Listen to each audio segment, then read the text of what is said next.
unbelievable. Really happy with the landing light as well that's in there. That's going to really pop. So I've got the other side wing to do, which I'm going to do today, hopefully before everybody else's streams start up. I might even just keep on streaming today. I don't know. Hopefully I can fill the panel. Let me go back, split this up. Sorry about that, Tash. It's all right. Don't worry about it. And Snowy has joined us as well, and Blue Streak's giving it hit that thumbs up. We got the 50 yesterday, so yes, I will be doing another Diamond Dots. I have to thank. I don't want to thank him, but I've got to thank Carl for sending me another Diamond Dots. It's difficult, innit? I really didn't want to do another Diamond Dots, but this came in the post today, so I will be bringing out. I'll dig up Dolly Dots, and on Sunday morning with Michelle's Crafting Corner, I will make a start on the dots. So I'm going to reserve Sundays now for doing the dots. This is the last one. Do not send me any more. I really haven't got the time. And I don't mean to sound ungrateful, Carl. It's just people are punishing me with other projects, and I've got enough of my own on. Right, let's go do some chat for a second. Panzercat says, let me make a brew and fire up the PC. Awesome! Panzercat's going to join us. Brilliant. Let me just go down here. Everyone's saying hi to each other. Hi. Dutch Dave says, oh, but that's cool. Thank you, Dave. Look, I am by no means a professional modeler, not by any shape or stretch. My thing is always to make plastic kits and remote control them up. So you take a plastic kit and you make it more than the original kit by putting lights in and motors and stuff like that. And some of them I can make full remote control if they're big enough. The weathering side of things and the painting side of things, yeah, I can do it, but I've never gone to the extreme of detail that I've been doing with this Stuka. I mean, she is absolutely glorious. I've said it enough times now. If you're brand new to the stream, this little baby down here is a 1:24 scale Airfix Stuka JU87B. Nice. Let me go to the other camera. Probably see it better. There we go. And it has given me more pleasure doing this than any other model I've ever made. And I think it's the balance between having to do lots of weathering, lots of detailing, fill in loads of gaps, because this kit is a 1975 kit. The tooling was all 1975, back in the days before computers, which means, I'll say it again, you've heard this 1,000 times, a sculptor had to make every single part from mold to be taken from.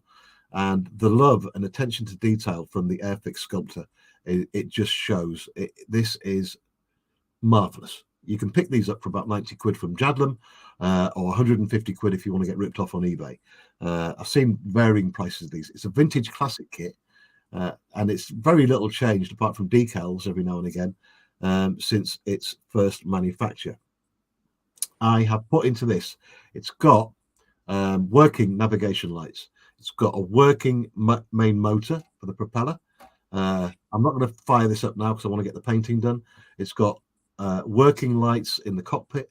What else have we done to this? There's something else. Working landing light as well. And I can't emphasize it enough. Pleasure all the way. You can just see one of the lines down there. That's unfilled. That's filled. But the filler that I've done, I've made sure that there's no ridges left. Usually when I do filler, there's like a slight ridge left when I spray it. But this, I've really taken my time and gone for it. So that's the state of the JU87B. And joining us, would you please welcome from the wilds of Scotland, where they wear the lovely things called kilts. The one, the only Panzercat. Meow, meow. Hey, Panzer, how you doing, mate? Not bad, not bad. So I see you popped your cherry on James's stream this afternoon. Yeah, I couldn't resist. It was temptation. I was going to go live, and I got an invite from JC, and I thought, I'm going to head over there and see what this bricks is all about. Yes, Why not? We may. You may no longer want any Dolly Dots, but we may start sending you Lego brick kits instead. No! Yeah. Stuka first. Stuka first. Yes. That's what I'm here for. Who else have we got joining us in the chat? I said hi to Jeff Light. Natasha's saying hello to everyone. Welcome aboard, everyone. Like I say, this is just a quick pop-up today. We've got loads of other streams coming up. And I don't know when they start, actually, so I better start looking around, see what time my friends start streaming. I think Sprue's on tonight, isn't he? No. No. Sprue's not on tonight. Right, let me go have a flick round. Phil Prime and I are on at 8 p.m. 8 p.m. All right. Yeah. I'll get finished before that, mate. Yep. It's Bring What You Build, Terry. So you can hang around at your bench and come and join us on Bring What You Build. Well, if there's space, mate, because I've heard Yep. you've got quite a popular little stream on a Tuesday. We have 6 spaces. Well, technically, it depends on the number of hosts, because there's 2 straight away. That's Phil and myself. We may be joined by Adam, Raging Modeler. We may also be joined by Dan, who's Clano Man. But they too may drop out or may not turn up, which means we will have anywhere between 2 and 4 spaces. I know Carol. More than happily be on standby for you, Panzer. Yeah, well, watch the stream. The link will be posted, and it'll be first come, first serve. And we may rotate people out and around if we have got a great many number of guests wishing to appear. And Awesome. you bring yourself along, and whatever you've got at your bench. Phil, I think, will be working on his D-Day diorama for the D-Day group build that he's doing. I will be working on the Rich Models RSO Radschlepper Ost, the big wheel thing that the viewers of Phil's channel voted for me to build. So that's what I will be doing. And you know, you can come along, you can do diamond dots, you can do Stukas, you can do Lego bricks. You can even do knitting, crocheting, or playing with trains, as long as they don't have sound effects that go past the microphone going toot toot. Oh, spoiled my moment then. What if I had one? Yeah, well, you would be muted. I have the power to mute microphones. Well, Natasha, I think there's a lot of streams that wouldn't let you play with your toot toot on there. Yeah. Yeah, but you wear them more with Dolly. Dolly could put an appearance in. Phil is single. I've got to tell you, Panzer, Michelle's stream on Sunday is going to be absolute chaos. Makes it more fun. Dolly's sister, Dee Dee, will be making an appearance. Oh, really? Yeah. As well as Dolly. Yeah, unfortunately, Sunday mornings, about time that Michelle's stream goes live, I will actually have been in my bed by about an hour sleeping, because I'm back on nights from tomorrow night.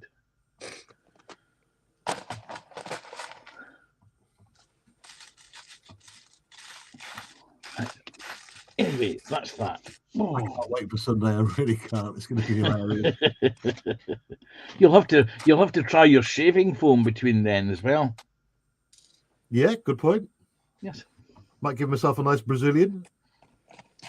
Yeah, don't put it on camera, please. Whatever you do, save that. Save that for Dolly's OnlyFans.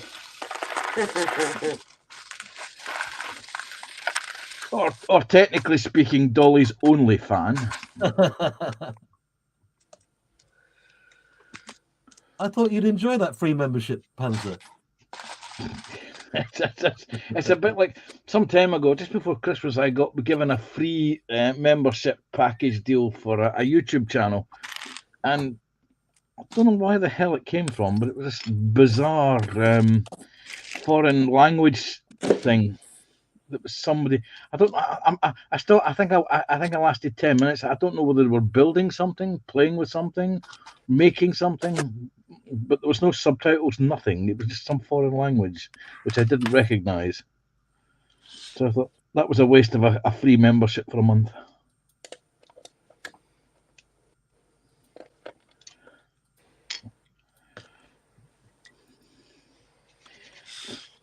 That is the one of the pitfalls of getting stuff for free. Mm-hmm.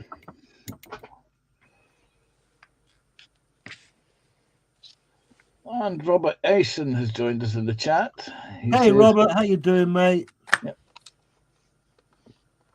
He was on Connie's stream on Sunday night, so it's good to see him. even though there's somebody else with somebody posted the wrong chat link in for somebody with a similar name. Yeah, so everybody subscribed to him. Suddenly a random stranger got loads of subscribers. And then shortly thereafter lost them all as they realised the mistake. We are terrible people. We really are. Really? I don't think we are. Right. We're nice people. Why is it doing that? I'm trying to cover up some boo-boos that I've made with the weathering with the original light blue paint, and it's drying a different goddamn colour. And that is because the old paint is older and has had more time to age and oxidise. Well, it's only a couple of days. Still 2 days more than the other paint has had. So the other one will eventually dry the same colour, is that what you're saying?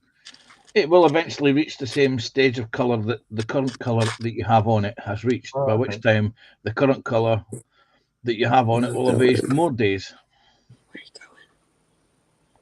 You've got to remember, Terry, that there's military vehicles and military aircraft will be patch painted.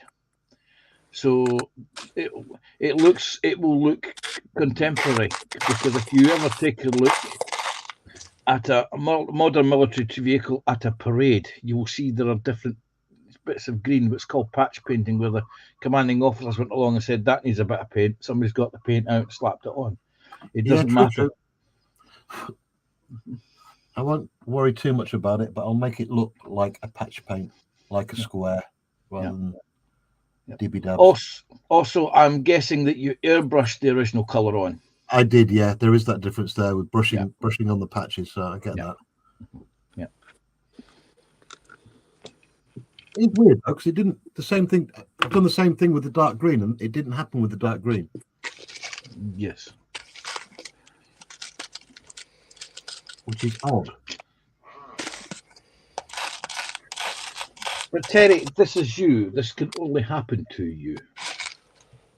Oh, that's so not true. You sure? I was getting you a get out of jail free card there, but if you want to throw it back in my face, you go right ahead, son. Go ahead. Keep going, Terry. I'm a professional modeler, Panzer. How dare you? That's like Joshy B saying he's innocent. The only thing Joshy B is innocent of is starting the Reichstag fire.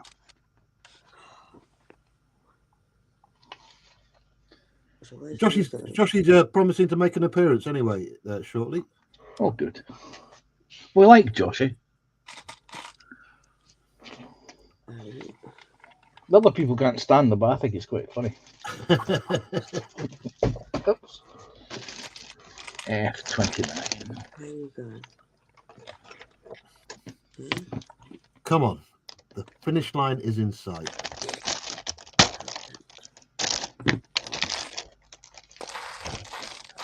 Sorry if I make a bit of noise for these drops. I can't help it. But feel free to have a go at the tubs for being noisy.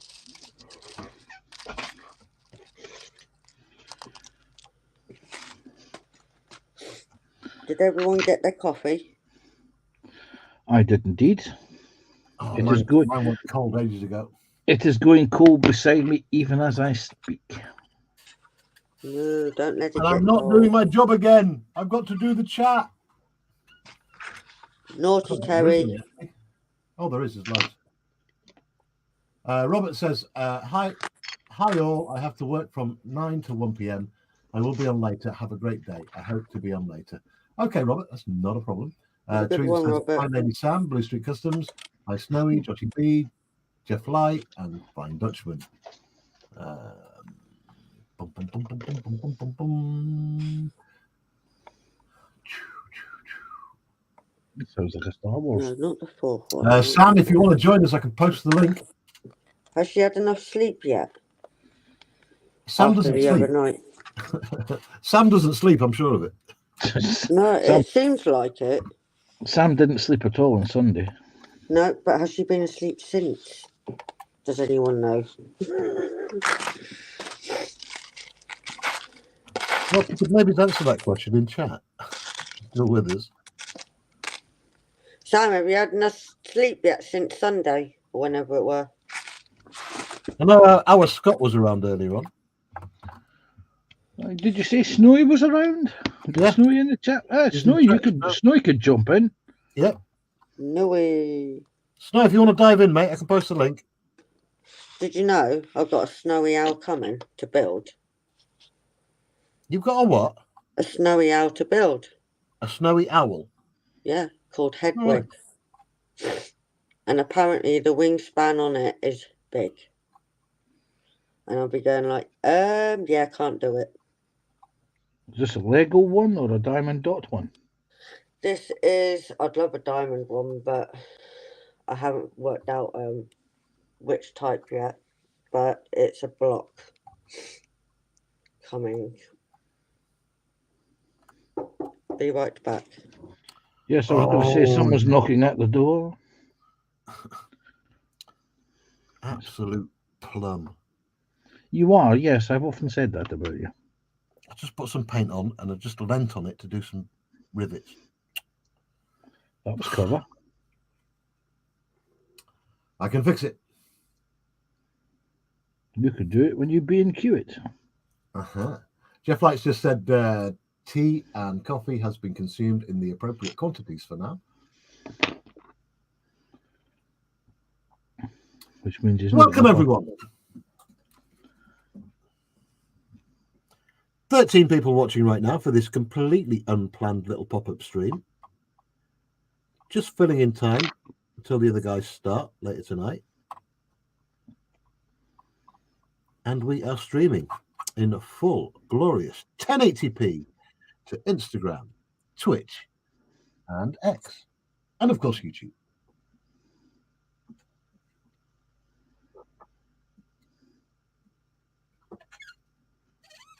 That's me being stupid again. I didn't do my work. So, where are we at with your build, Panzer? Well, I'm just pottering about for a little while just to get some. Well, maybe just put the glue at the top on this bottle of glue, just in case I clap at one. So I'm just doing some final detail work to the top of the hatches, because I was supposed to this afternoon get the satin varnish onto the inside of the cab here, which I haven't done. So I may quickly do that between finishing on this stream, getting my dinner, and going on to Phil's stream. I may get that done so that it can sit overnight. Well, so that I can then. But if worst comes to the worst, I might as well always mute my mic and fire up the compressor and give it a quick waft. if I do make it onto your stream tonight, I might start a new build.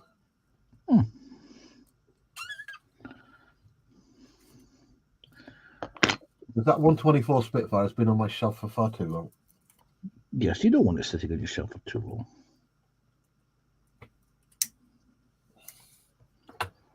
I'm pretty sure there'll be some appropriate language when I'm doing the Spitfire.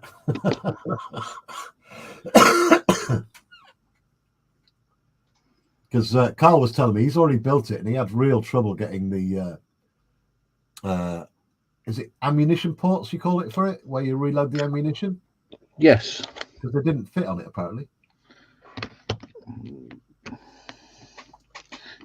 It's an Airfix kit. There's either two things. It's either Airfix have made a boo-boo or it's operator error. Bearing in mind that Carol's only been back at modelling for about a year now, he said.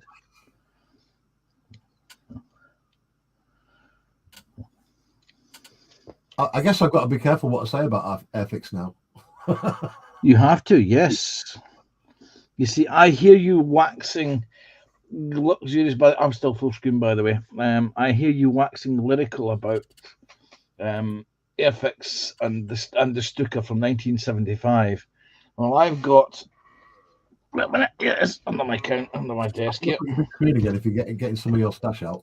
I've got the Airfix Ferret Scout car from last year. Oh, the neutral. Yes, and I've already had a look at it, and I'm thinking, boy, I'm glad that a certain company has produced upgrade kits in resin for it. It's really bad. Seriously? It is. Accuracy was. You've got to remember that certain aspects of it is mold limitation of what they can do with plastic molds. I've seen reviews of that kit and people building it, and they've just been raving about it. They have indeed, but they haven't actually studied the real vehicle. They've just Right. got the Airfix kit.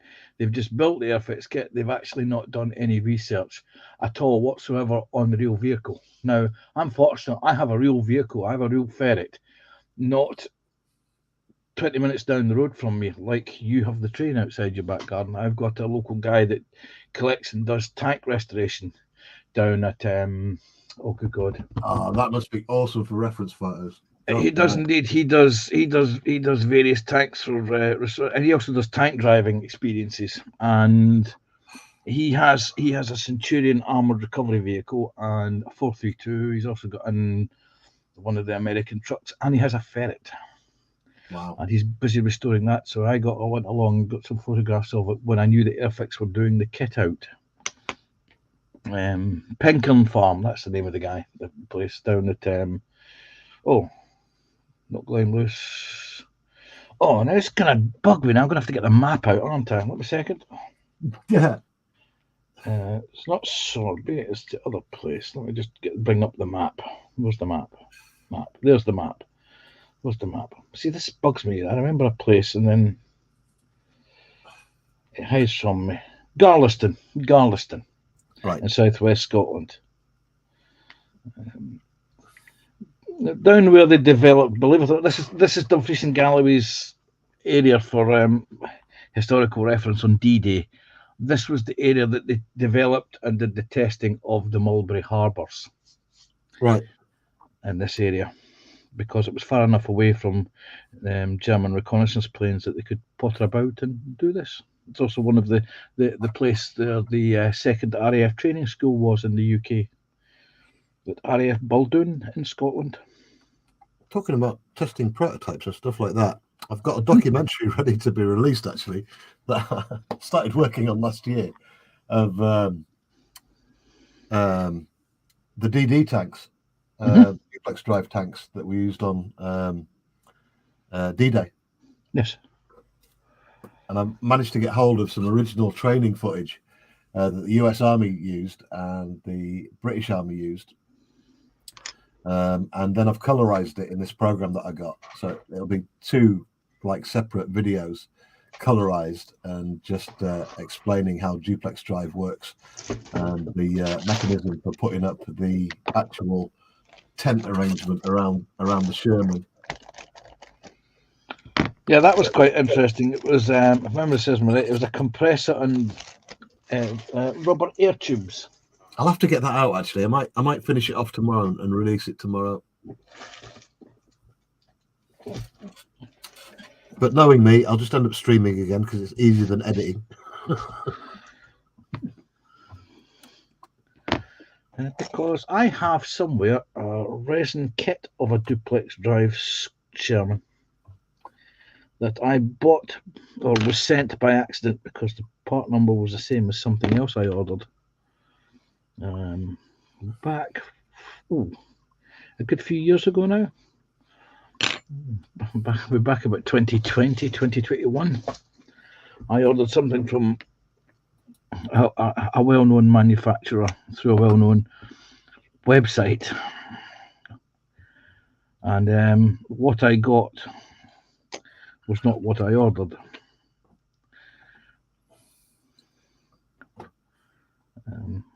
But it led me to build or start building it. It's actually quite an interesting build. Right.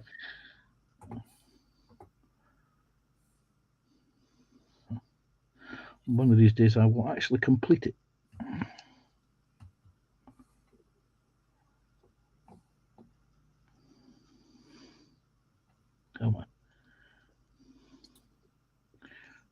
want to be an awkward one, don't you?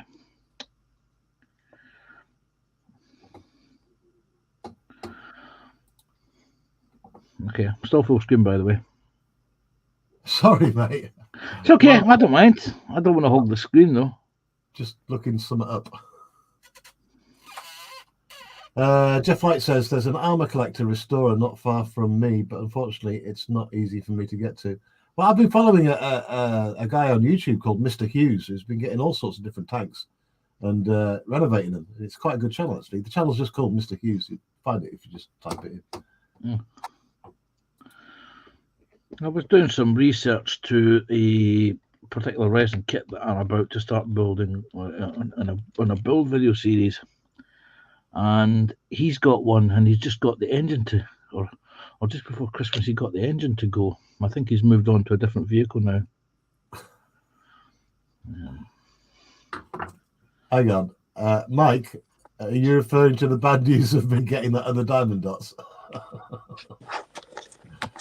Oh, I am here, but my carer's here. that's okay, Sasha.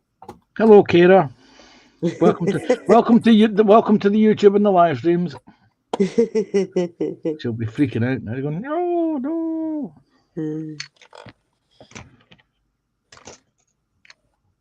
Right, drink my cold coffee first.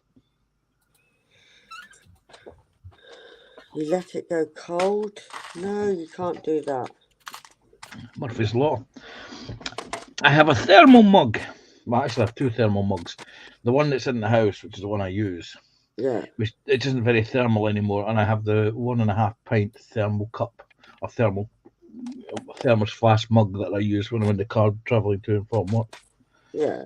It's quite good, but it was expensive, which is why it's quite good.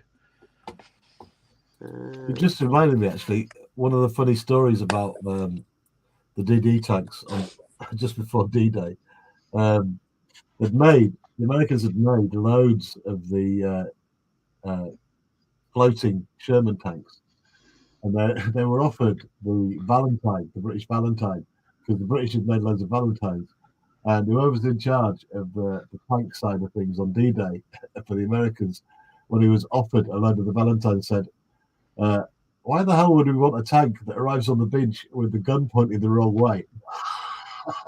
Because it couldn't land on the beach with its gun pointing forward, because there wasn't enough room to put the sheets around. Yeah. So obviously the Americans went with the Shermans, because you don't want to be landing on a beach full of Germans and have to wait while your gun traversed around.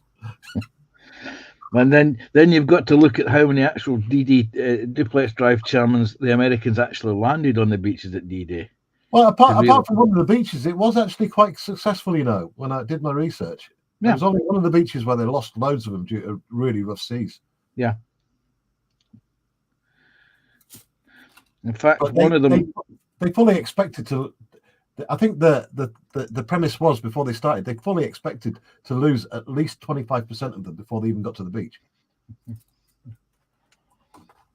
The funny thing is that if you actually do research onto the D-Day tanks, the duplex drive, and how they came to be developed, you've just got to look at the raid that the Canadians did at Dieppe to discover exactly what they needed to do a raid on a beach landing with tanks. Because the practice for it was, I can't remember the name of the raid now, but it is quite famous.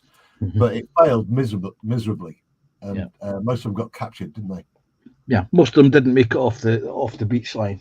There was a resin kit or a resin conversion kit made of the original flamethrower tanks called Oaks, or Oaks. And it was made by a company called Inside the Arm, and I've got one of those conversions kicking about somewhere. And I did some research on the 3 tanks named on them, and one of them, its flame equipment was damaged before it even left the landing craft, and the other 2, one sunk and the other one didn't make it off the beach line, which is a bit of a shame, because it's a nice looking, interesting tank. It's different. Well, the series of documentaries that I'm going to do, is entitled Hobart's Funnies.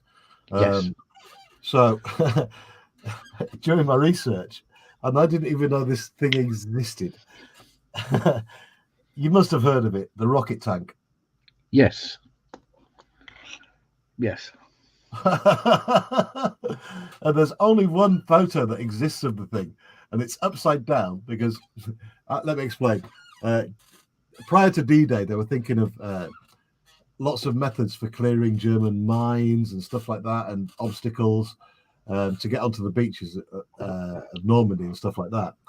One of the ideas was to get across large gaps or trenches that have been digging, or tank traps, was to attach whacking great rockets to a tank so it would hop over the obstacles. Needless to say, it ended in utter disaster during tests because they found that the tank would not stay stable, and of the 4 attempts that they had, all of them landed upside down, and one of them killing the crew. So that was a bit of a no-no. But yeah, amazing the things they tried. I mean, how do you get a 30-ton tank to launch off of rockets? I don't know, but I wouldn't want to be standing next to it when it did it. Penny's joined us. Hey, Penny, I can post you a link if you want, if you're at home today. Penny's saying hi to everyone. Welcome aboard.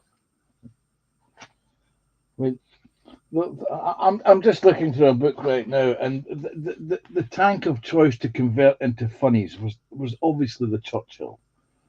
And yeah, I mean, for the Avries, yeah. Yeah, well, the average. Well, you had the gun carrier, the 3-inch gun carrier that was, I think, 14 were manufactured. By which time the reason that they were actually built for or designed for, that threat had ended, so they no longer needed them. And the next one was the Oak, which is the flamethrower. The bridge layer. That was there was the bridge layer. There was the ARVs, the ARCs. Yep. The Avres, there was the recovery vehicles. There was the ARC, which is the tank that was actually used as a bridge. It was a bridge itself. It drove in, dropped a rear ramp and a front ramp. There was 2 versions. You got the bridge layer. You had the various mine detecting systems. AMRA, SURD. And Jeffrey's mine plows, which were quite advanced for their days, actually still used today. There was the Eastern Ramp. There was the Farmer, which was the plow for mine detecting. You had the bobbins, there were several bobbins, the big bobbin, the small bobbin, and the individual track bobbins. Yep. There was something called a goat. There was the Dalton Mobile Bridge. There was the Snake, which had Bangalore torpedoes mounted in huge banks on its sides. That did not really end well. And what was the other one? There was something called the Toad Flail tank. Yep. Which basically the only original part of the Churchill that exists of that is the running gear. Everything else above the running gear is totally alien in concept. But that was Percy Hobart for you. Yep. No idea was too wacky. Thing is, he looks like a British eccentric as well when you see photographs of him with his glasses. Yeah.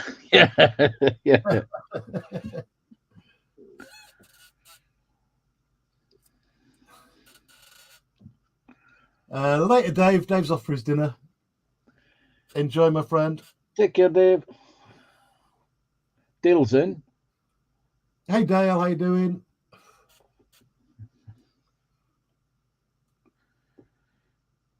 I'm convinced. Yes, mate. Early start today. Lots to do.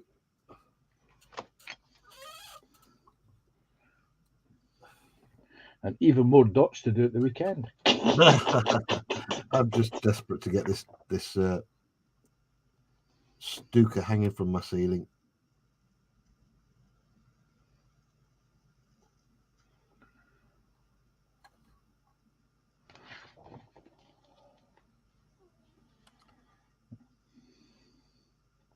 Kind of reminds me of the classic comedy one-liner from the Second World War on the German side. There hangs Hitler, and how he hangs fine.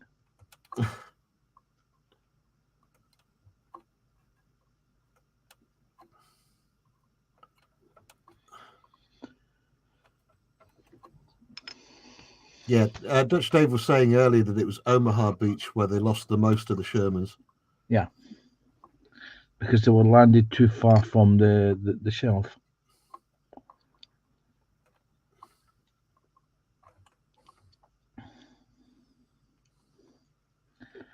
A few years ago, there was a documentary on was it the 3D sonar mapping of the D-Day beaches. Yeah. And they came across landing craft and a lot of, I think there was 5 duplex drive tanks all in a row. Right. I thought it was a fascinating discovery. Must have been horrific, though. I mean, you're heading towards already fire-ridden beaches, and the tank you're on decides to start sinking. Oh, my God. I can't imagine it.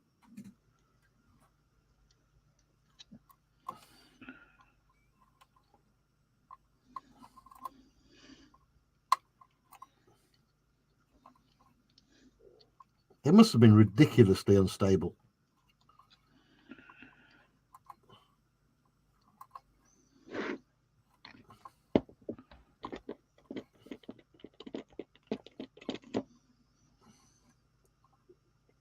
The only one I didn't get, well, apart from the rocket one, was the searchlight one. One of the funnies just carried a whacking great searchlight, and I thought, what a waste of a tank. You could just put that on a Jeep or something. Well, that was designed for 2 purposes. One, the program was called Canal Defense Light, CBM, right? Yeah. The exercise was, if you have 2 CDLs at opposite ends of the engagement area that shine, what they did was they shined a very concentrated focused beam of light down a very narrow path. So you could have 2 of them, and that would indicate your one, the angle of march, and 2, the total area where you could march between the one light and the other light, so you didn't veer off either side of the light. So it was a very useful concept. Also, it allowed aerial bombing, strategic aerial bombing at low level, because they knew that anything either side of those lights was fair game.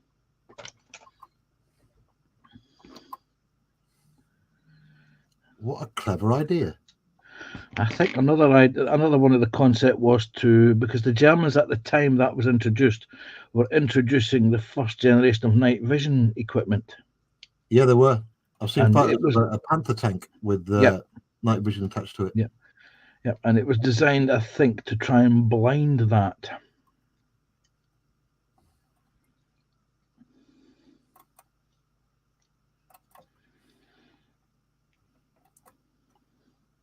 In fact, when I finally get hold of the Tamiya 1-16 full option Panther, which has been on my bucket list for such a long time, I am going to add that as an extra. Just so you know that Aber actually do a photo etch full option kit for that kit. It's out of production now, and the only ones on the internet that I've seen, well, the only one I've seen recently is a ready-built one, but that's no fun. I don't want to buy a ready-built one, and he's got it up on eBay for £1,000. No. I remember I was working in the model shop when they brought out the full option Tiger tank. The sound, the lights. Mate, I've got one on my shelf just next to me. It's just glorious. It is. It was brilliant. And I remember I had a customer come in who admired my work and wanted to know if I would do a commission build on the Tiger tank. And I said to him, well, before you even start, it's going to cost you £150. And literally, his wallet came out with £150 in notes in it. And he said, fine. So we ended up buying the kit for him. I took it home and built it and painted it over the course of 6 weeks. And I had it finished in its beautiful grey and sands yellow scheme from the Das Reich division. when he sent me through some images of the colour he wanted it painted in, which was the 3-tone ambush scheme, which I thought, you rat. Anyways, I had to strip the paint back and redo it in the 3-tone scheme. But eventually I completed it, and we had it in the window. I said to him, we'd like it in the window for a week. So I took it into the model shop on the Saturday. And at 5 o'clock, just as we were closing, he arrived in the shop to pick it up. So we didn't get it in the window for a week. And about a year later, they did the Pershing. And his friend came along, wanted to know if I could build and paint his Pershing tank. And I said, you've only got one colour choice with the Pershing. Yeah, well, as it was, he bought the Pershing. And I said to him, yeah, you'll have to wait, though. The Pershing hasn't been released in the UK. And he said, oh, no, I've got one, because he bought it direct from Japan. And I got it started. I put it together. And that's when we realised that the solid control unit, the multifunction solid control unit, didn't work. And that's not cheap. Yeah, and I said to him straight up, I said, mate, I've got your tank built and painted, but your control unit, the multi-option control unit, isn't working. Oh, he said, can you get me a replacement? And I said, well, technically it'll be under warranty. Where did you buy it from? And that's when he told me he bought it direct from Japan. Oh, hang on. Right, a lot of people back in the day, it's probably not anything to do with it, but a lot of people back in the day forgot that there is a startup sequence for the Pershing where you've got to do a certain amount of, there's a certain position of the joysticks that you've got to do to start the tank. It doesn't just start when you, like the others, when you put the power on, and then you need to put that in the instructions. Yeah. Well, this one did have it in the instructions, and it didn't work. In fact, it didn't even light up. You couldn't even tell that it was actually powered on because there was no red light. So he then contacted who he'd bought it from, and of course, their customer service in Japan is excellent, but not anywhere else in the world. And he asked me if I could get one through the UK distributor. The UK distributor took one look at it and said, no, we didn't supply it. So we had to order a new one, which took a year to come from Japan because Tammy were a wee bit reticent, or hobby company at the time was a little bit reticent to order it. And eventually he got it. He was not happy, Bonnie, but he was happy with it because it cost him, I think it was another 300 quid to get it done. And eventually he was quite happy that they'd been built and painted. Though he didn't like it, the fact he'd waited 18 months to get it.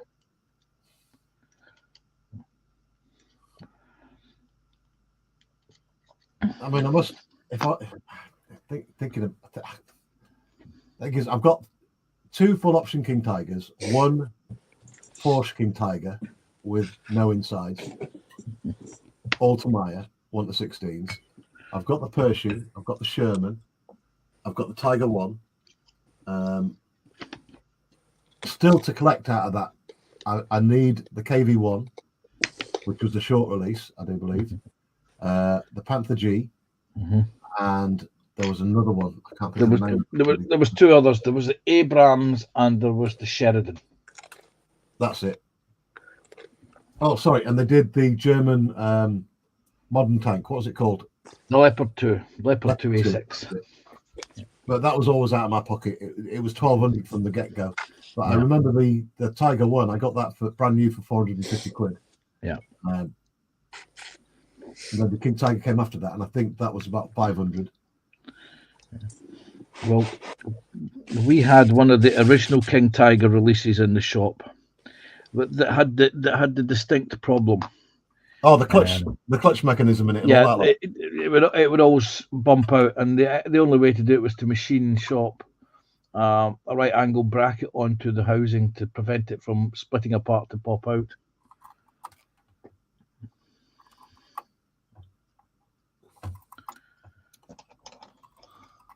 The Panther, though, I've got to get one. But every time I get near saving up for it, I end up spending it on other models. Oh, shiny, must have.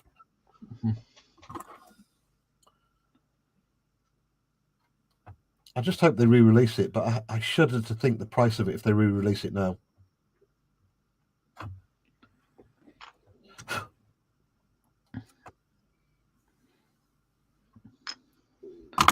I've got a 1/16 scale, but it's not a radio control one. I've got a 1/16 scale scimitar light reconnaissance vehicle, and when I bought that, it was £200 odd. I'll get round to building it one day, mate. The ultimate pleasure you get in summer when my back garden, I just get the tanks out and I just have a tank day, and it's just ace. I love it.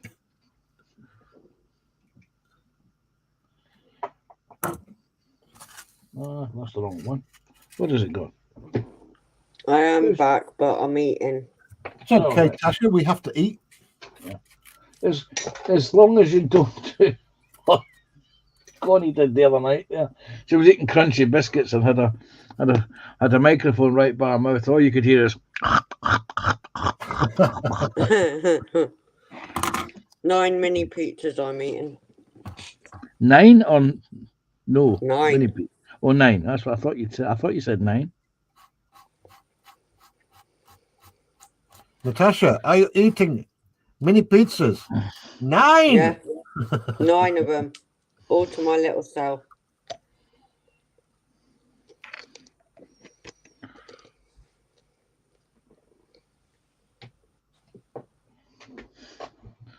So you're not going to share with Terry, are you?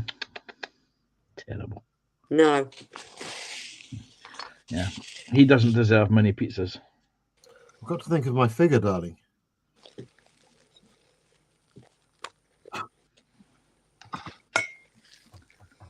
Right, got you. That's right. Welcome aboard if you just joined us. Just a bit of a pop-up stream today, everyone in chat. We've got Panzer joining us, we've got Natasha joining us. Hopefully we'll have Joshy joining us shortly. We are streaming in full glorious 1080p to all of the major platforms. We are on Instagram for the next 20 minutes. Instagrammers, please head over to the YouTube channel and then you won't lose us because Instagram shuts off after 1 hour. And I'm on the wrong camera. There we go. Let's get the camera right. Studio One, here we are. So we're on X Twitter. Thanks for joining us on there. We've got a couple of people off of that. And Twitch, and of course the YouTube. And I've left streaming to your own channels enabled if you want to get those hours in, guys. Oh, that reminds me. I must check because I did the stream from Connie's stream on Sunday night. I must check the figures on that. Let me have a look. See. Da da da da da da da da da. Lives. 95 views. It's going up slowly but surely. You've muted. Oh, he's talking to someone else. Right? Nice. He's like he's talking to himself. Terry's talking to himself. You've muted yourself, mate. My son's just come in the shed and he's asking me stuff. I'm all right. Yeah, but it looks like he's talking to himself. It's the only way for him to get an intelligent conversation. I'm saying no comment for now, so Terry don't pick on me. Doesn't mean to say I won't pick on you. Well, that's not new. I'm used to it. I haven't picked on you this week yet. True, the week is only 2 days. No, it will old. come. You know, it always does. No, because I'll be nice because I'm back at work and then you won't see me for weeks and months and days. And then by which time I may have forgotten to pick on you. Randall on the other hand. Again, everybody will damn well remind you. Of course. So it won't ever get forgotten about, will it? Of course. But Randall on the other hand, I'll pick on him anytime I can. Yeah, it's his turn. Yeah, it was his fault. He fell asleep first. Yeah. Now, what did I do with the photo etch from that kit? I ask myself. I'm sure these squares are not made into squares. They were square when they designed them. Yeah, now They've they're molded not. them, packed them, and shipped them since then. Yep.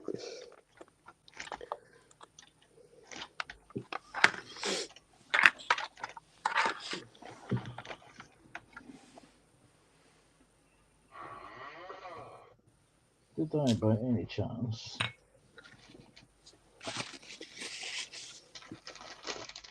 place the photo etch flick back in the box? No, I didn't.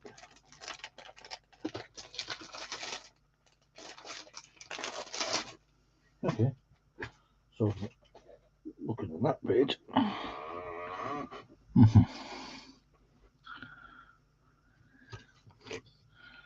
Is it perhaps there? Is it perhaps there? No, it's not either of those.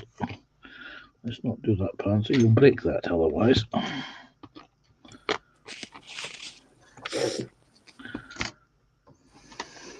These are supposed to be cheese and tomato, but there's something really spicy on these buggers. So the I spicy reckon you cheese might and tomato. sabotage my pizza. It wasn't me. I've been here the whole time. Probably Mike. And I'm back. Sorry about that, everyone. It's okay. We were just filling in time. My son's just informed me he's getting married. Is he? Ah, Do we commiserate him now or later? I can't say anything. He's in love, and that's that. What can he say? It's before the watershed, isn't it? So I can't say what I usually say. Well, he's been with his girlfriend for 3 years, and they met online through gaming, as modern kids do.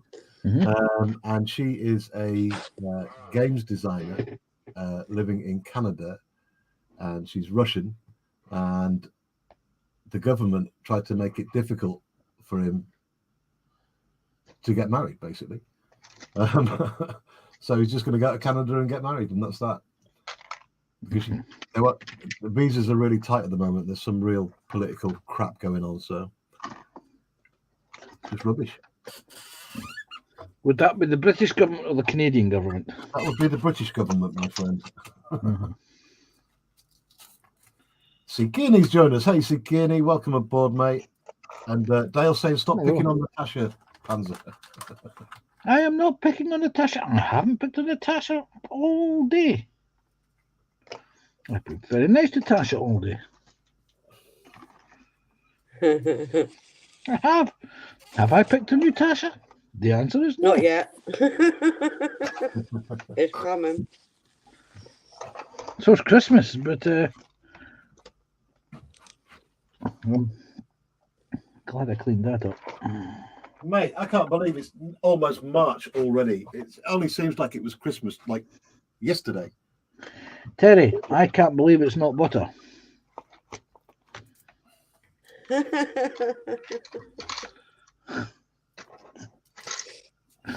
That's it. It was the look. It was the look to camera there that he gave. Yeah, it was so funny. Says, "Oh no, not that one again." I was actually looking at my dashboard. We've just lost Instagram, so bye Instagram. Yep, you had your chance. Take care. Now, Instagram are making a right push to get normal streamers on. And it's just not going to happen if you limit it to an hour. They need to sort the stuff out.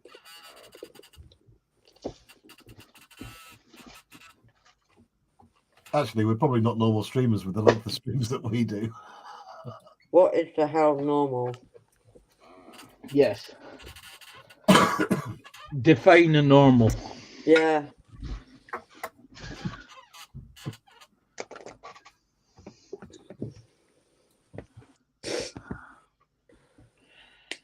Okay.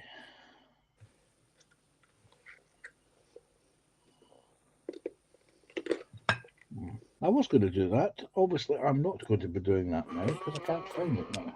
Did Penny say she was at work, Tasha? Yeah, I think she is. No, she's at home now, isn't she? Oh, okay. Well, if you're I'm sure listening, she is. I can email you a link. Huh? Sorry, Penny, I meant. I was confused then. Yeah. Email Tasha the link. Yes, that's a good idea. Come and join us, Yeah, Tasha. but it depends what link it is, you know.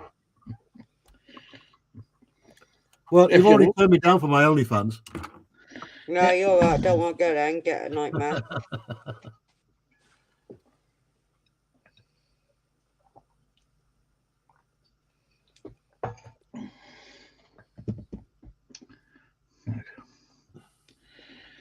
Okay. Small photo etch fret. It isn't there. It must be there. Right. So I'm going to clear all this shoot out to find it again. Hold The on. devil's metal. Why do Yeah. you put yourself through such agony?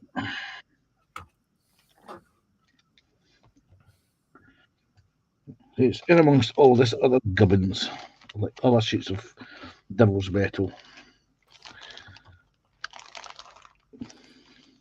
For anyone wondering, the devil's metal is a stuff we call photo etch, and it's the nastiest stuff ever invented by mankind. Think, oh, I'll get a pack of that to improve my model, as they all ping off all over the floor.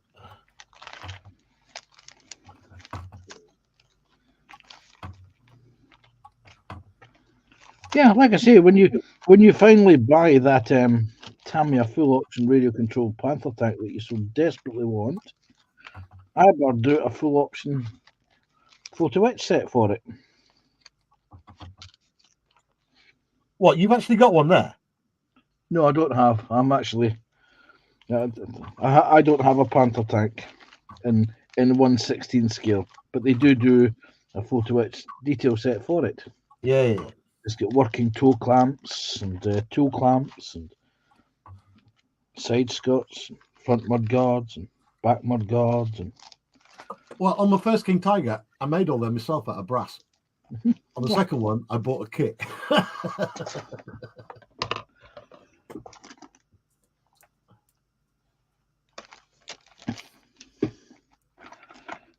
how much took can I squeeze out the back area of my bench that you don't see? More than you could possibly imagine. What the hell is that? That is from the Super Cat. Okay. That is from the Super Cat. As is that. I must build the Super Cat. Oh, that's done it now. You are absolutely insane, Panzer. What? These are bits. This bits. I've got more bits. I've got more, there's even more bits piled up over here. Look. Tasha, Dale's just said he's fine. Dale says he's finally got his diamond dot delivered. Yay! God, this stuff is more infectious than flipping Warhammer. No, nothing is as addictive. nothing is as infectious as Warhammer.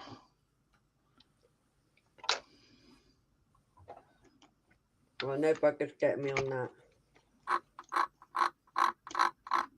I detect a deer. Yeah, well, you detected there. I'm not doing it. I'll fail the dare.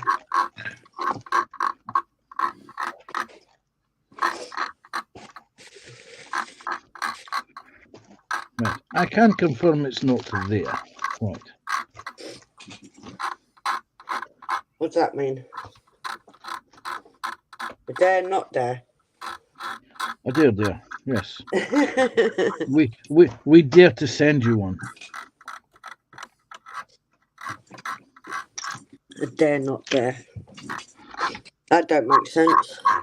It's a dare, but not a dare.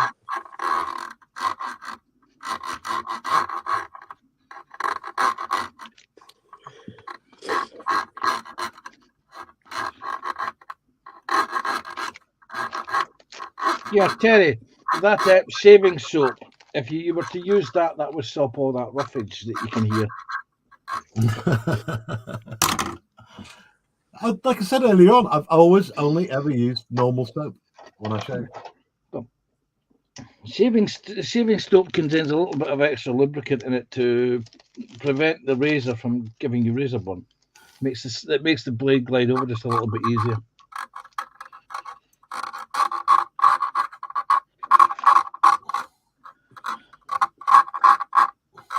Oh, God. Um, um,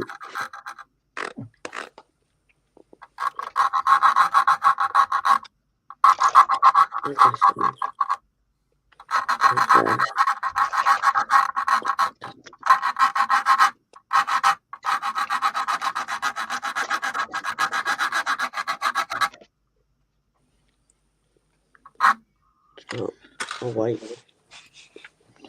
Did anyone else notice how that was almost like the Birdie song? When he was grinding sand away there. Yep. It did sound like it, didn't it? Just knocking the tops off the rivets to reveal the lovely aluminium colour underneath. That didn't sound right at all. Okay, let's refresh my memory on what the actual photo set looks like.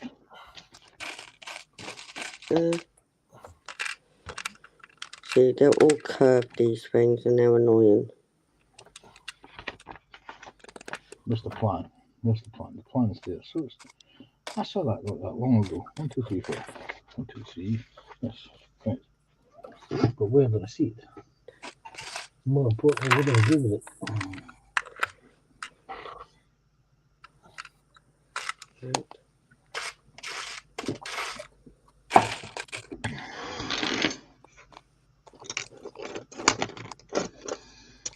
Perhaps hiding under all this shit.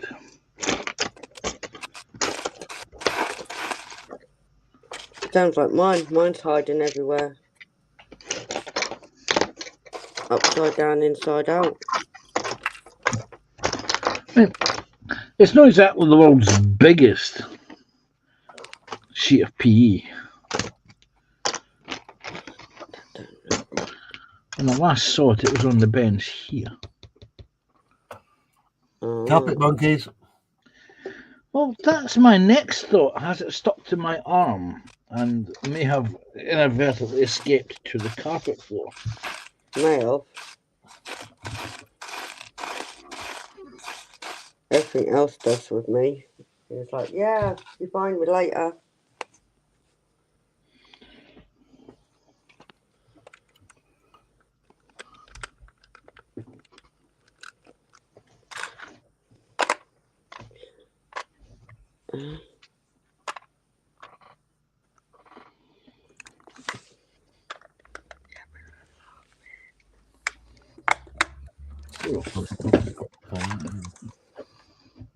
Okay, well, until I actually find that, I'm not doing that tonight. Okay, that's not a problem.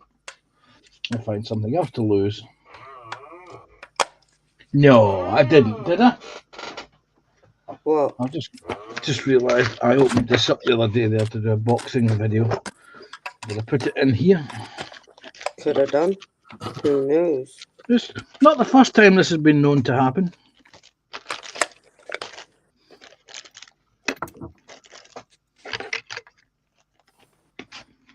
Don't look right, but it's going there now anyway, so it. No, it's not in there. I'm glad I've kind of got out of that habit of putting things in other boxes.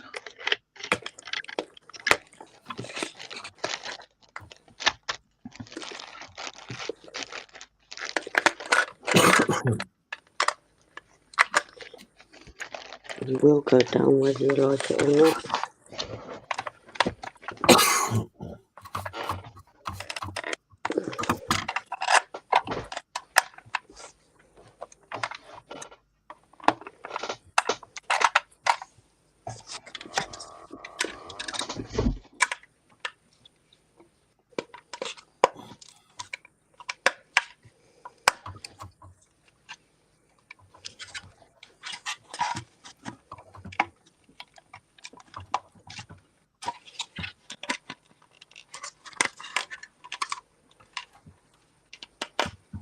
Jeff Light saying he fell down the Warhammer hole 30 odd years ago, and just when he thought that he'd escape, he slid back in.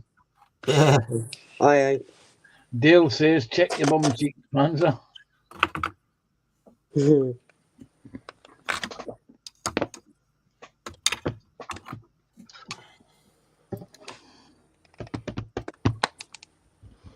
Is it? Right, what are you on about? I like the way on this kit they haven't just done these rivets like running it over with a pinwheel, because you've got 4 or 5 different sizes of rivets, which is really cool.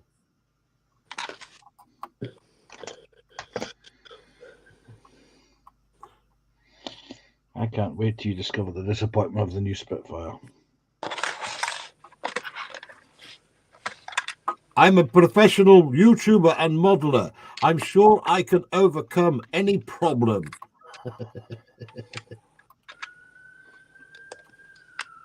There you go. That's what happens when you say you're a professional. We send the boys in the white coats round to you. I heard that. I heard the siren. Yay. Terry's turn. Whose channel was that siren on? It wasn't. It was outside. Mine then, if it meant that. It's outside, Terry. Ah. They're always sirens here. They're after Mike.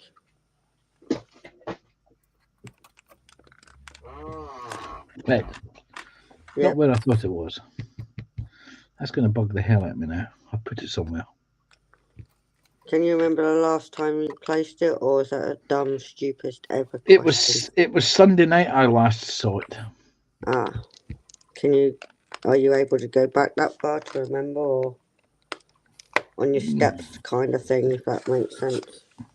I've had a sleep and I've done a stream since then. Yeah, but sometimes thinking back can help. Ah, but were you streaming when you last used it? Yeah. It was on the stream that I moved it from where it was, because it was in the way of this one, and I moved it. Now, in theory, it should be just over here, but it's not just over there. So I'm gonna have to do a complete. There it is. I knew it. There it is. You see, still in the bag.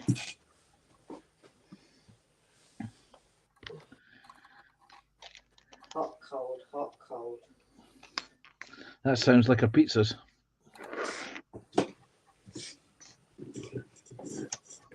Then I go hot, then I go cold. Mike's fault.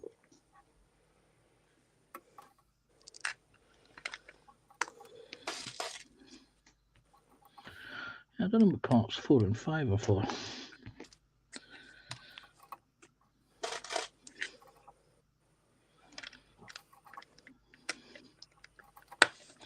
You know, I remember a time back in the day when they used to tell you conveniently, when they used to show you a parts diagram, what parts were not included, and they would list the parts.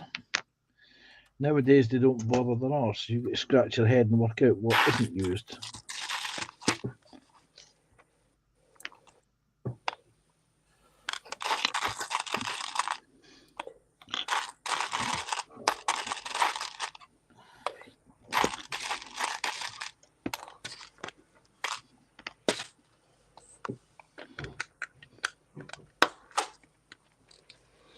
I don't know that one's placed.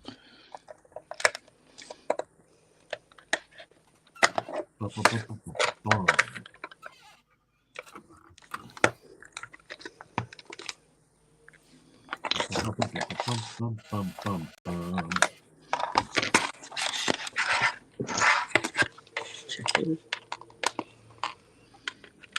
2. Not too sure what I'm going to have for my dinner tonight. Pizzas. Sorry, what? Pizza. No, I don't want pizza tonight. We have in York a wonderful takeaway called Belly Buster, and it does what it says on the tin. Massive bits of chicken. Like, if you imagine Kentucky Fried Chicken, but imagine the portions, like the single piece of chicken they do, 3 times as big. I don't know where they get these chickens from, but they're more like ostrich parts than they are chickens. It works out like £1 a piece for the chicken, and then £1.20 for chips. And it's just brilliant. Cool. Never tried it. And I fancy ordering that tonight. He feels like chicken tonight, folks. You heard it here first. Winner, winner, chicken dinner. There you go. Well, last night I was out for my birthday dinner with some friends, and I had a gammon steak with pineapple, chips, and mixed vegetables, which peas, Yeah, I'd carrots, and have all that, bar the green pineapple, beans. and put an egg there. That's what I always ask for. Take the pineapple. Can I have an egg? And for dessert, I had a huge slab, and I mean a big slab, of homemade salted caramel cheesecake. Was it nice? It was very nice. This is a homemade. This is the reason why we went there for my dinner. And I had a cheese board because they all had soup to start with. Nice. But did you have a good night though? That's the main thing. It was a very good night. I left here about 6:30. We got there about just about 7:15, 8:15. Yeah. We sat down to dinner, and then we went to the pub afterwards. They drink, I don't, because I was driving. Yeah. And I didn't get home till about back at midnight. It was a good evening out. It was a good evening out, good company as well, which is always the main thing. And it's always nice when you got good company as well. Yes.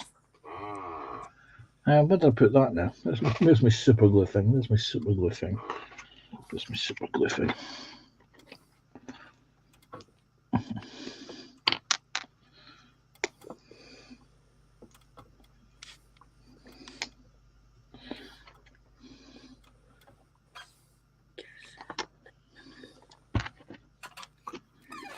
Oh, riveting.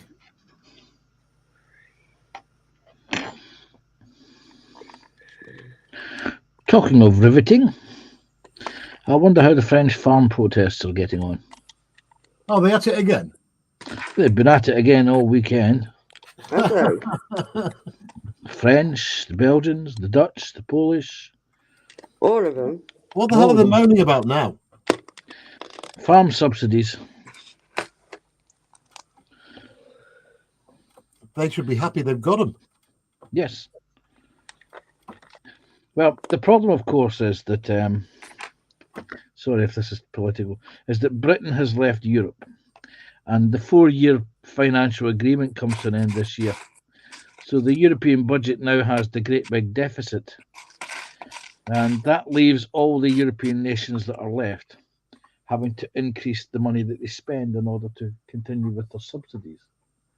And that means it's particularly our friends in France who don't like paying taxes at the best of times are going to have to up the ante a bit. Not being political, but the French were the ones who paid the least into the European project and took the most out of it. Yep. Two. Where do you go now? And we're joined in chat by Lord Peter Webster. Peter! Yay! Hello. Hi, Terry.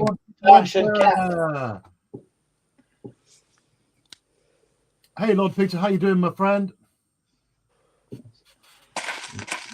Everybody saying hi, hi, hi, hi, hi.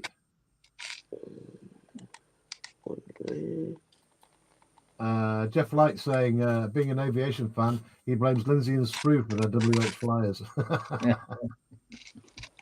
That's Warhammer, by the way.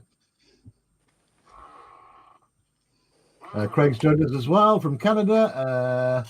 Hello, Craig. The live streaming machine is at it again. Hey, Craig, how you doing? Hello. Craig is one of the OGs on the channel. Him and GMC Joe Souza got me into this a while back when we were all part of Bad Chad's channel back in the day. So great to see you again, Craig.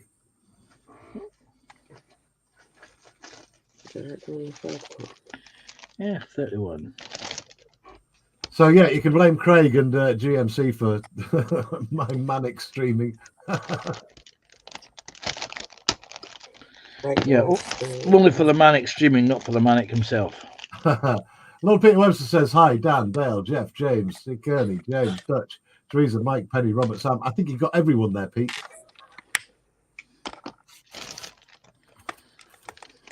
By the way, Pete, look at what they've done to me. Look at what they've done to me. Look at what they've done to me. Yeah. Hang on. You got the wrong Someone camera, mate. who dug himself a hole. Your fault. More diamond darts. No. Not fair. You Perfectly dug yourself fair. a hole last night. Yeah. Big This is- hole. Please, This Pete, any more stuff lands on your doorstep to be posted to me, don't post it. Keep it. I'll post it. I'll want pass it to Peter and post it. But no, post it to Natasha. She loves these things. She loves them. Post them to her. And there's Daniel, Gym Builder in. Hi, Jim. How you doing, buddy? Yeah, Hello. hey Jim, how you doing? Lord Peter says, I'm good, thank you. All the interior work's finished till tomorrow, so peace for a while. I hope they've left it in a state where you've got no drafts, mate. I couldn't believe that the other week there when you told us that they put boards up and left it all wide open, so you're freezing your ass off, mate. Everybody saying hi to Lord Peter and Trim. Where did you go? No. And Peter, I can't wait for you to get your computer set up, mate, and get your ass in one of these streams. I really can't.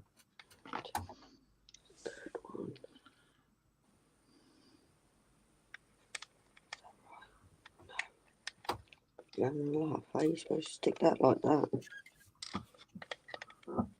Right, it fallen off.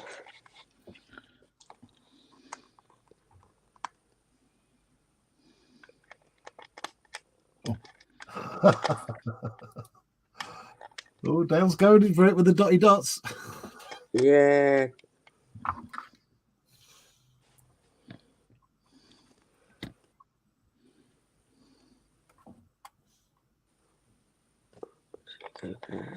Okay.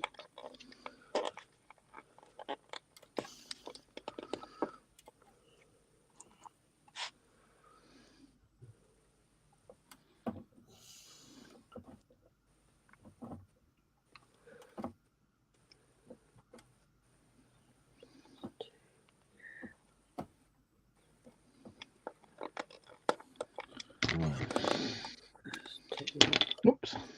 So close. Good puppy. Still on there. Quick recap of what's going on. Well, I'll do a recap in a minute. Why would I want another diamond painting when Simba's next?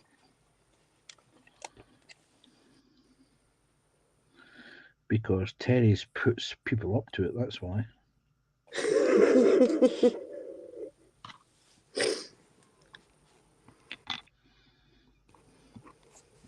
Because Terry's desperate never to do one again. Yeah, well, they can all keep sending it then. Little does he know that apparently there's already been quite a few sent to him. Yeah. Does make me giggle. He's cursing. He's got his mic muted. He's cursing. Yep. He's doing a sprue. He's listening to what's going on being said.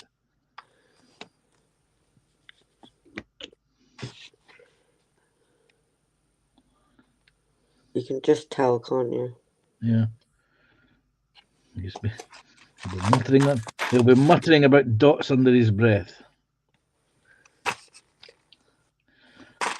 I'm sure any minute now, somebody's ears will spontaneously combust in parts of Scotland.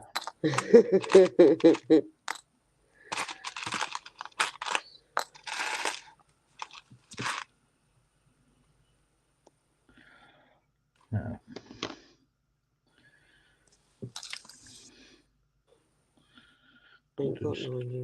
stall that temporarily until I get the brass replacement.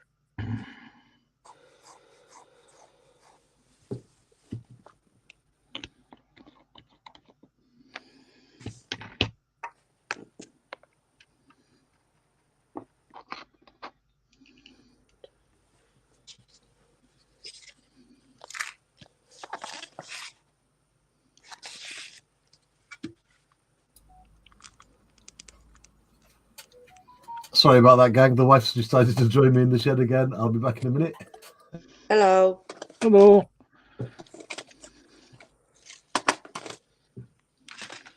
There ain't 9 here. His missus is probably telling him there's a giant diamond dot art out here waiting for you. Come and sign for it. It's the size of Buckingham Palace.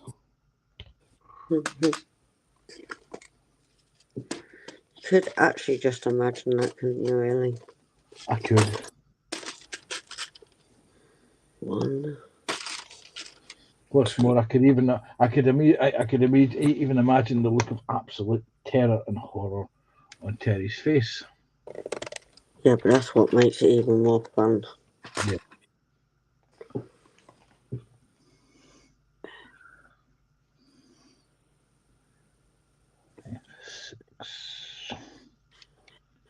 F6. I need F6 now. Oh, dear.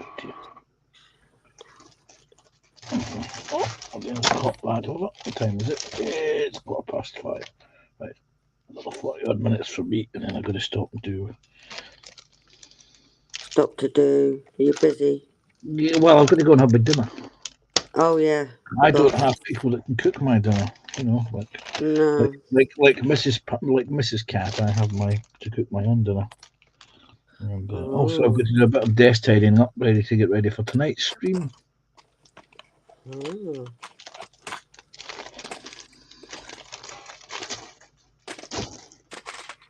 Wow, this is a bit bright orange, isn't it?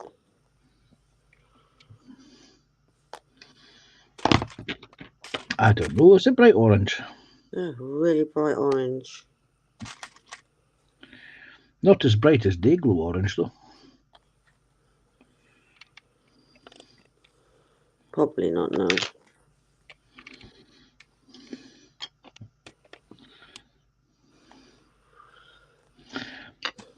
I can imagine Terry's missus is wagging his finger at him and saying, "This is what you get. This is what you get."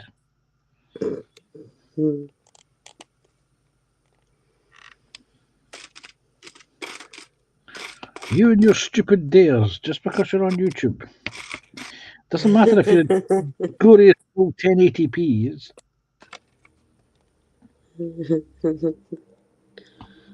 I'm not having that hanging in my house. You can hang it in your gardens.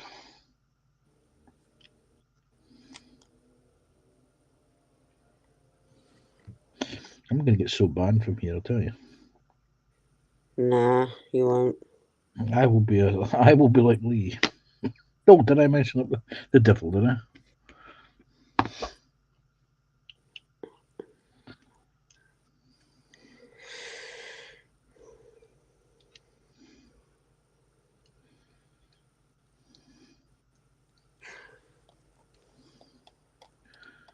think that's the wrong one.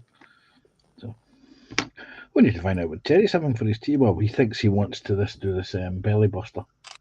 True. See, we don't have places like that locally to us. Don't you? Well, it's like KFC. People say order KFC, order Burger King, order McDonald's. You know the adverts where they say Deliveroo delivers. Yeah. Well, we actually live in the geographical area applies area. Ah. So they don't come that way. No.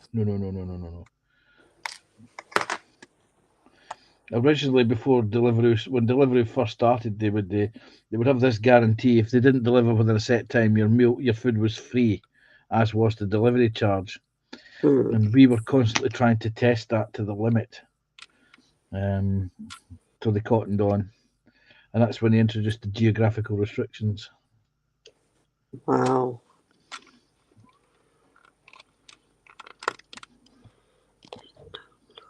I mean, I don't eat most of these fast foods anyway. I think the best way to handle a McDonald's is to take it straight from the shop, straight to the toilet, and flush it.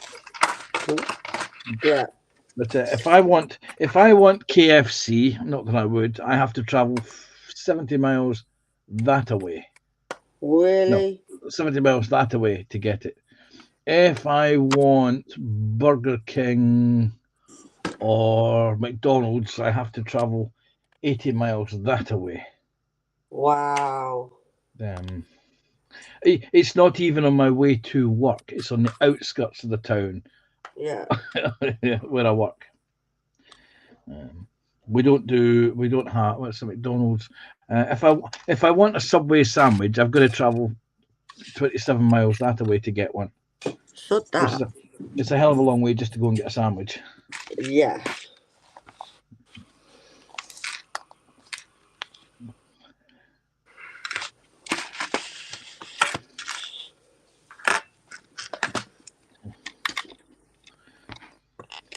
For us, fast food isn't.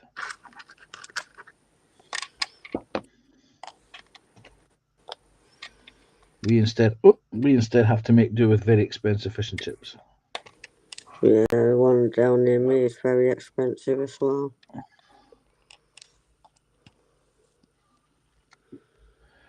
Dale is saying, let me go back and check chat. Jim, job meeting, Jim says, cheers, it's a big one, and first really for a new company. Get it right. Oh, wait, Jim's obviously going for an interview. The one next door didn't behave.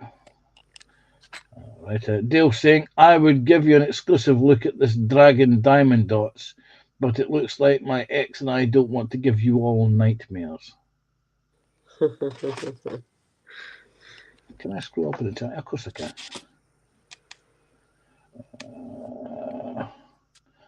There. I'm sitting, working still, prepping for a job meeting tomorrow. Wow. I think he means still at work. Yes, and Lord Peter Wells was asking, did you get your gift today, Terry? Oh yes, Peter, he did get it. He And did. boy, Look at that face. He did a live box opening.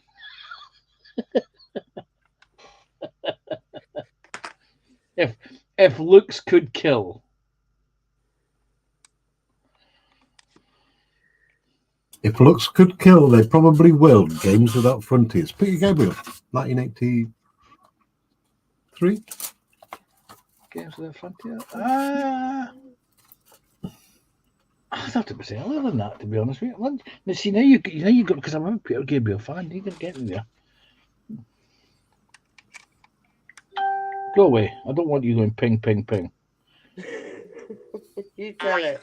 Oh, good God, it's going bong, bing, bing.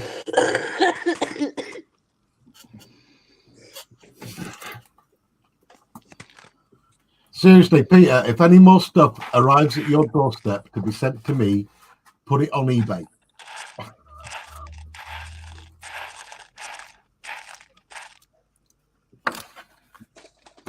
But thank you, Carl. It is 1980, believe it or not. Was it really that early? Yeah, wow. It wasn't. I didn't think it was the early 80s. Because what was it? When was the one that he did with Kate Bush? Oh, I know which one you mean. I can't remember.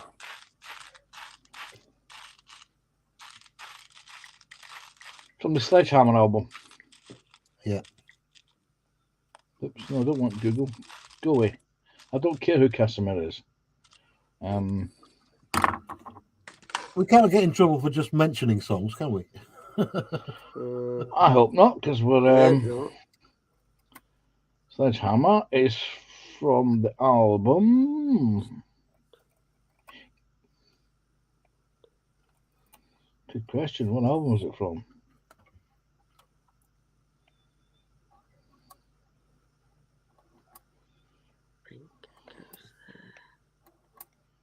Don't stay in there anyway. Ooh. Coffee.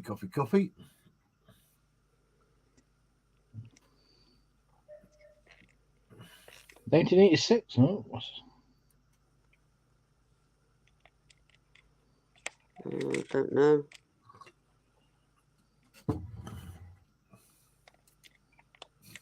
It's all right, Peter. He's not. It's all right, Peter. I get it. You're all conspiring in the background to make my life miserable. Thank you. Well, for someone who said if I hit 50 likes, I'll do another one. Last night. I've just got to learn to stop throwing myself under the bus. Yeah. Maybe one day.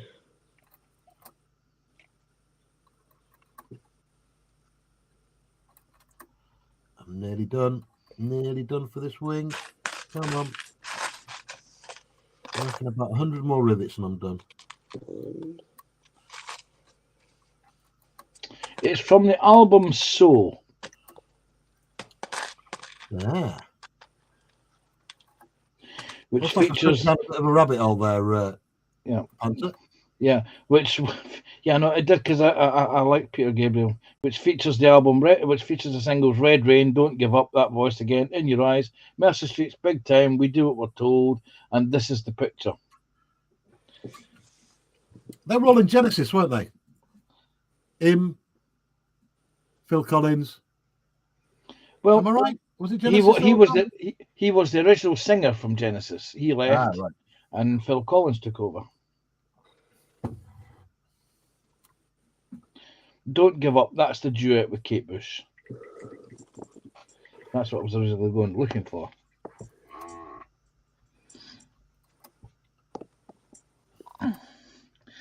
Yes, the problem is as I get older, there's even more music rattling about in my head that I've got to go. I've actually now got to start using Google to find things.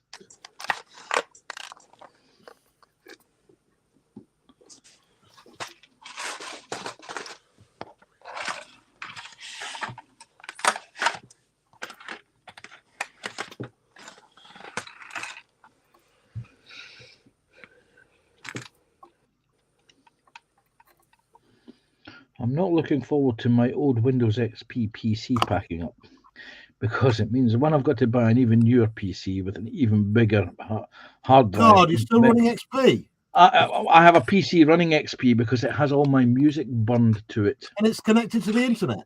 It isn't, no. Oh, gosh. It is air-gapped. It is air-gapped.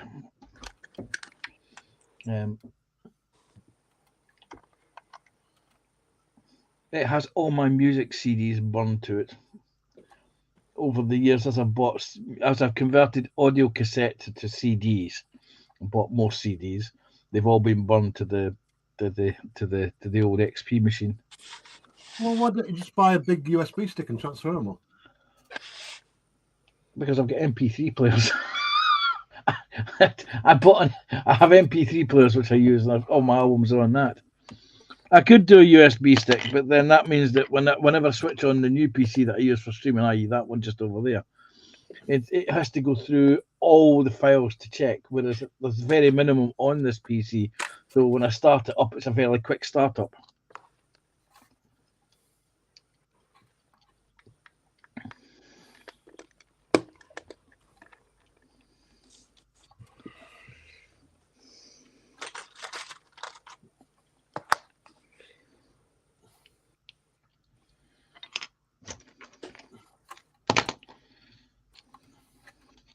Oh, come on, you.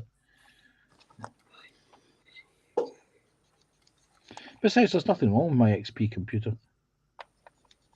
Yeah, I said that till I got till it just stopped. Well,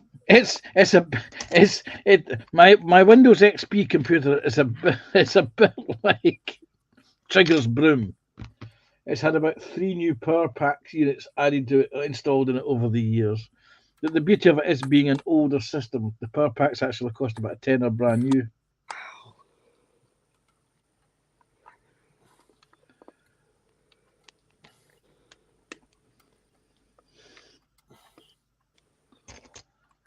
I mean, I was kind of lucky I kept XP going for so long because the place I worked at, they were still getting updates and patches well after the shutdown date. Yeah. Because they paid for it. The company paid for it.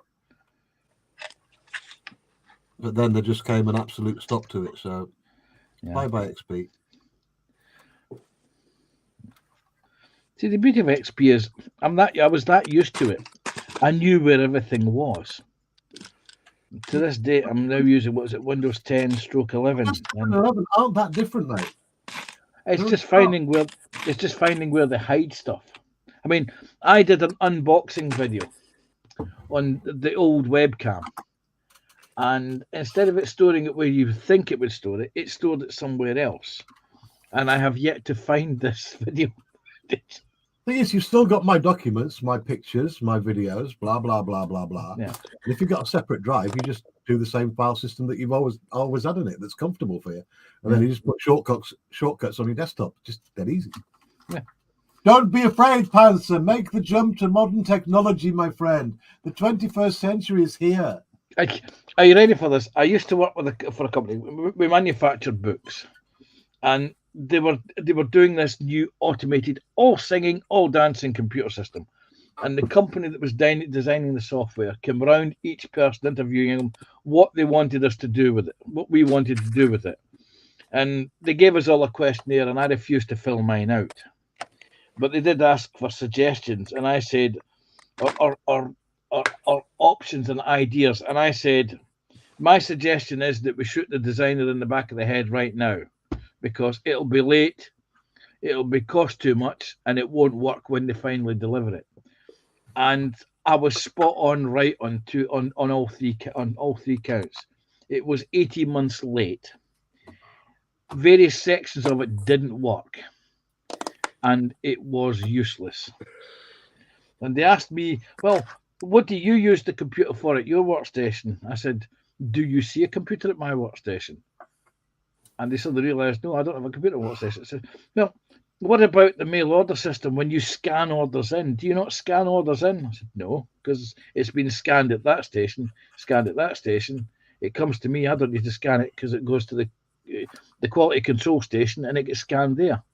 They said, but wouldn't you like a running total of how many books you've manufactured a day compared to another shift? And I demonstrated this.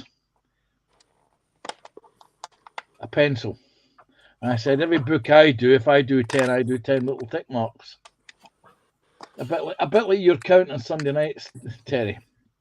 I said, I don't need to look at I don't need to know how many books I've done more than day shift. All I do is go to the dispatch book to see what orders have been dispatched that day. That's how I know how much work the day shift has done. And if there's only 15 books being manufactured in day shift, that's it. That's what day shift have done. I know I beat day shift.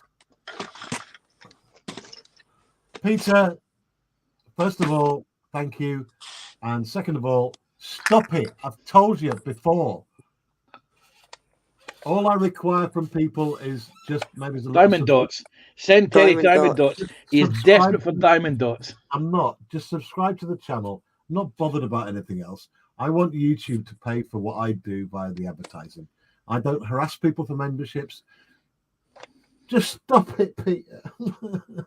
No, don't. He likes it. Yes, he does like it. He really does. I say that, it does it even worse. So I can't say anything. Even reverse psychology doesn't work on him. Nope. But either way, thanks, Pete. It's appreciated. No point trying. I'll put that towards the Panther tank. So what's the new shiny that's got your eye then? That Panther tank, I've got to get one eventually, but I'm hoping that I keep on checking Tamiya's website periodically to see if they're going to re-release it, but there just doesn't look to be any sign, and I don't know anyone at Tamiya that could give me any kind of inkling when they're going to re-release it. See, if I'd known you 20 years ago, I could have given my mate Norman, who was the Scottish rep, the Scottish sales rep for Tamiya, a quick phone call and found out for you. But unfortunately, I think Norman is retired. I hate to say it, but I think he may have passed over. You see what I mean, my Lord Peter?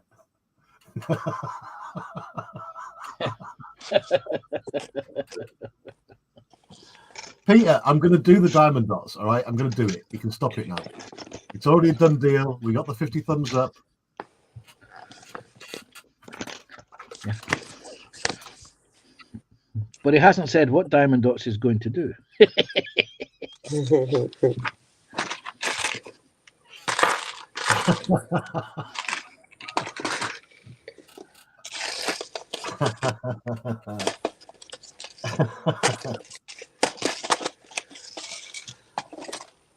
Thing is, I think I know why Peter's doing this, and it makes it even funnier.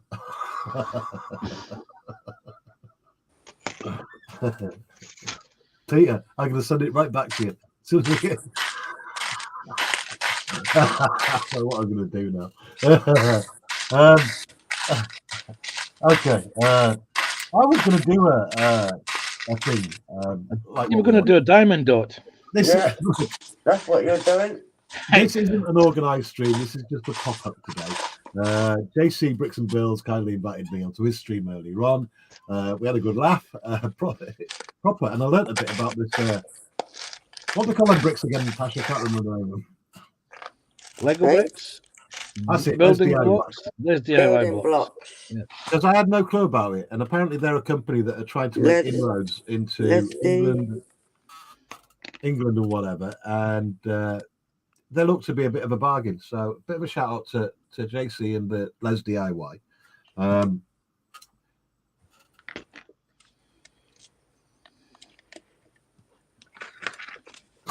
I'm stuck for words.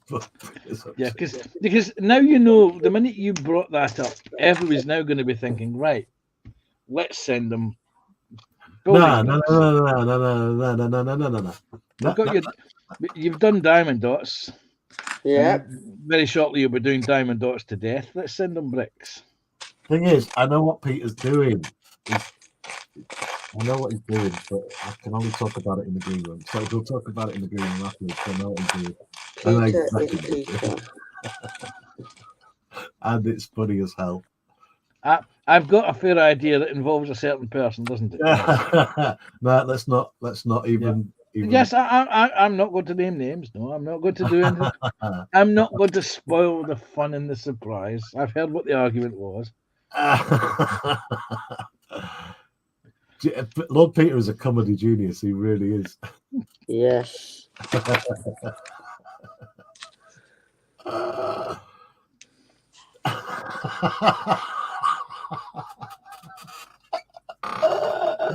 Oh wow.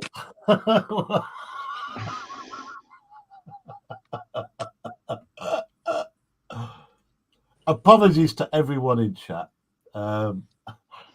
All of this will come out in the wash. Yes, I'm not going on about it. I'm not saying nothing. It wasn't me. I'm innocent. It's hilarious. It is properly hilarious.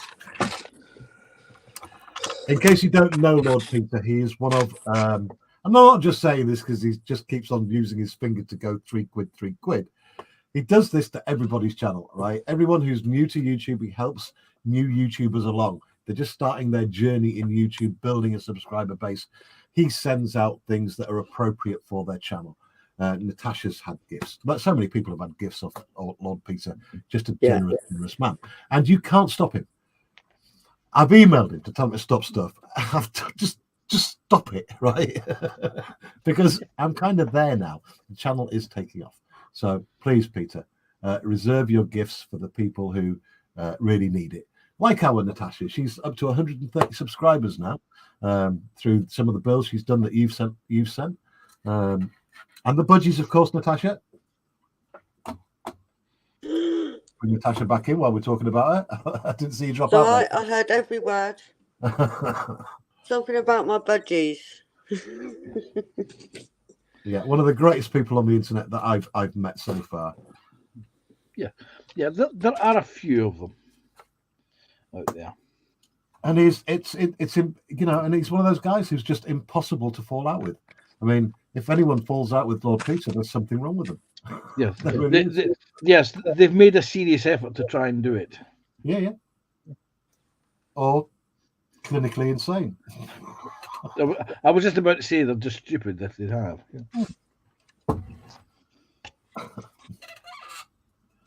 Or maybe given a cold, dark roof void. Yeah, right, what did I have 20 do? Did I pay 20? I haven't, no. I thought I said 20. F1820.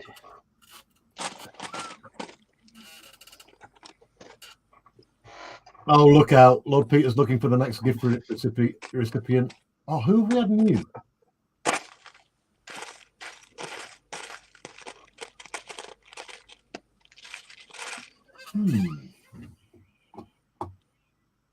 I'd say Sam in Oz, but the postage cost to Australia is hysterical. The postage costs out from any country at the moment is ridiculous. You know, not just posting out from the UK, but if you're posting out from Australia, posting out from Canada, posting out from the United States. So what's done it then, Pete? Panzer, what's done it? What's been the kicker? What's actually the, It used to be like that. It's basically it's greed now, because through lockdown the whole world went into lockdown, and people were ordering more and more stuff from mail order, and companies like Amazon have got a tier that they pay for postage on, and they've signed maybe a 2-year contract or a 3-year contract or a 12-month contract for a number of packages, or the packages for that year to be sent out via, for example, let's say DPD. They could use Royal Mail, they could use Hermes, they could use whatever. And it actually started, as lockdown happened, people were stuck at home, they couldn't go out shopping, so they would order things in mail order. And the contract that these companies had with these couriers were fixed in stone. Now, usually they benefit the courier companies because they want, say, you send out 1 million packages, and that would be the minimum tariff, 1 million packages, and you sent out 800, you were still paying for that 1 million packages. Right. For the first time ever, these contracts, the people who were doing the selling, were sending out the packages, were in a position to hold these big companies hostage and say, no, our contract states that you have to take all our packages, because it usually benefits you and not us. This time round, it's benefiting you. Now the companies have cottoned onto this and up the prices. You've also got in the United States, you've got UPS, who are like Royal Mail. Royal Mail struggle to deliver packages because they basically are paying their managers way more money than what they're actually worth. And the amount of the Royal Mail's excuse is the amount of volume of packages has increased. Well, actually, it hasn't, because they've got increased competition from all the other couriers who operate a better service than Royal Mail does. I still have a screenshot of an object that I ordered with 24-hour next day delivery that was dispatched on a Wednesday from the company that I bought it from. Wednesday, 12 p.m. It was dispatched by the company, because I've got the email still. It took 24 hours for it to appear on the Royal Mail system. It then took 24 hours to move to Norwich. It then spent 24 hours in Norwich before it moved to Birmingham, where it spent, yes, you guessed it, another 24 hours. Where it then went to Carlisle, where 24 hours later, it left to move to Newton Stewart, which was my local sorting office. And yes, you're not going to believe it, it spent 24 hours there. Wow. And then when the post person delivered it the next morning, she said, there you go, 24-hour delivery, spot on to your door before 12 o'clock. And I showed her the screenshot I'd taken of the delivery. I said, really, it was put onto the system, and it was dispatched on Wednesday. It is now Monday. It hasn't went anywhere for 24 hours except sitting in your damn sorting office. And she was gobsmacked. But that's what it is that for once the couriers in 2020 were held over the barrel by the people who they work for. And that's when they started to up the ante. Then, of course, you had the fuel crisis, the cost of living crisis, because everyone's food has went up and the petrol cost to and from work has went up. So that's had a net result of everybody adding on the costs on top of it. So do you think the postage thing will ever get back to normal? No. I believe that Royal Mail will now, the next option for Royal Mail is to strip down to 4-day delivery, Monday, Tuesday, Thursday, Friday. Right. Yeah, it's going down to 3 days. They're desperately trying to get out of doing the Saturday delivery. But and their excuse is the volume of post has went up. No, it actually hasn't. The volume of parcels has. But thing they is, don't. Saturday is a much better day to deliver because we're at home. Most working people are at home on a weekend. Yeah, but Saturdays is also a higher cost day because technically most people work Monday to Friday. Unless you've got a specific contract that states that you work on a Saturday, and they don't have to pay you higher rates to work on that Saturday. They're going to have to pay people higher rates on Saturdays. It's all down. It's like the NHS. They get millions of money, and where does all the money go? Managers. Oh, absolutely. Yeah. It's the same with Royal Mail. There's managers. Same with my old company, Historic Newspapers. I had a team leader, I had supervisors, I had machine supervisors, I had a production manager, an assistant production manager, dispatch manager, and a unit manager, all above me. Five levels of the chain of command. Well, because I've already had my first heart attack, I have to get regular blood checks, right? Mm-hmm. And it's just that, like, you go in, they take some blood, but just trying to get the appointment. There's like they call it priory surgery in York, right? And there's loads of them all over York. And you phone up, and you're left on the phone doing all the different options, right? Which leads you back to the original. You know the routine. Yep. You press all the buttons. If to talk, leave a message, blah blah blah. We'll call you back. We're busy, blah blah blah. And even if you hang on the phone, you eventually just get cut off, right? Yep. So it's almost impossible to get through to them. So to make a booking, you've got to actually physically go to the surgery, walk in the door, to which you're greeted by 4 receptionists, right? Only one of which is doing anything at a computer. You're thinking, what the hell? What the hell is going on? Yes, this is it. This is a classic example of Britain today. It is the minimum wage, minimum effort economy. You get people being paid minimum wage, so they're not doing their best for the company that they work for that's paying them the minimum wage. And why should they? Because they feel undervalued. This is what you're seeing. I just feel more for older people who can't navigate all these phone options and stuff like that. What are they supposed to do? A classic example with me, it was about 9-10 years ago. I went along to my local doctor's surgery to make an appointment. It was early in the morning. Then as I get through the door, the little glass partition was closed, and I got in. She came off the phone. She opened up the partition. I started to speak who I am. I need to speak and make a doctor's appointment. The minute the phone rang, she said, "Excuse me," closed the partition and answered the phone. And this went on literally for half an hour before I could even make an appointment. And I did raise this with the doctor. They said, "Oh no, we've got to prioritise phone calls."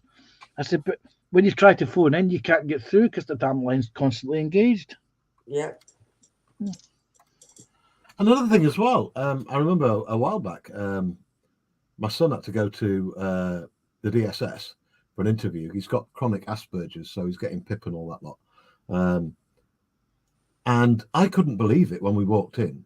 They actually had 2 security guards on duty at the DSS, for crying out loud. Yes, that's the story. I'll tell you. I'll tell you this story.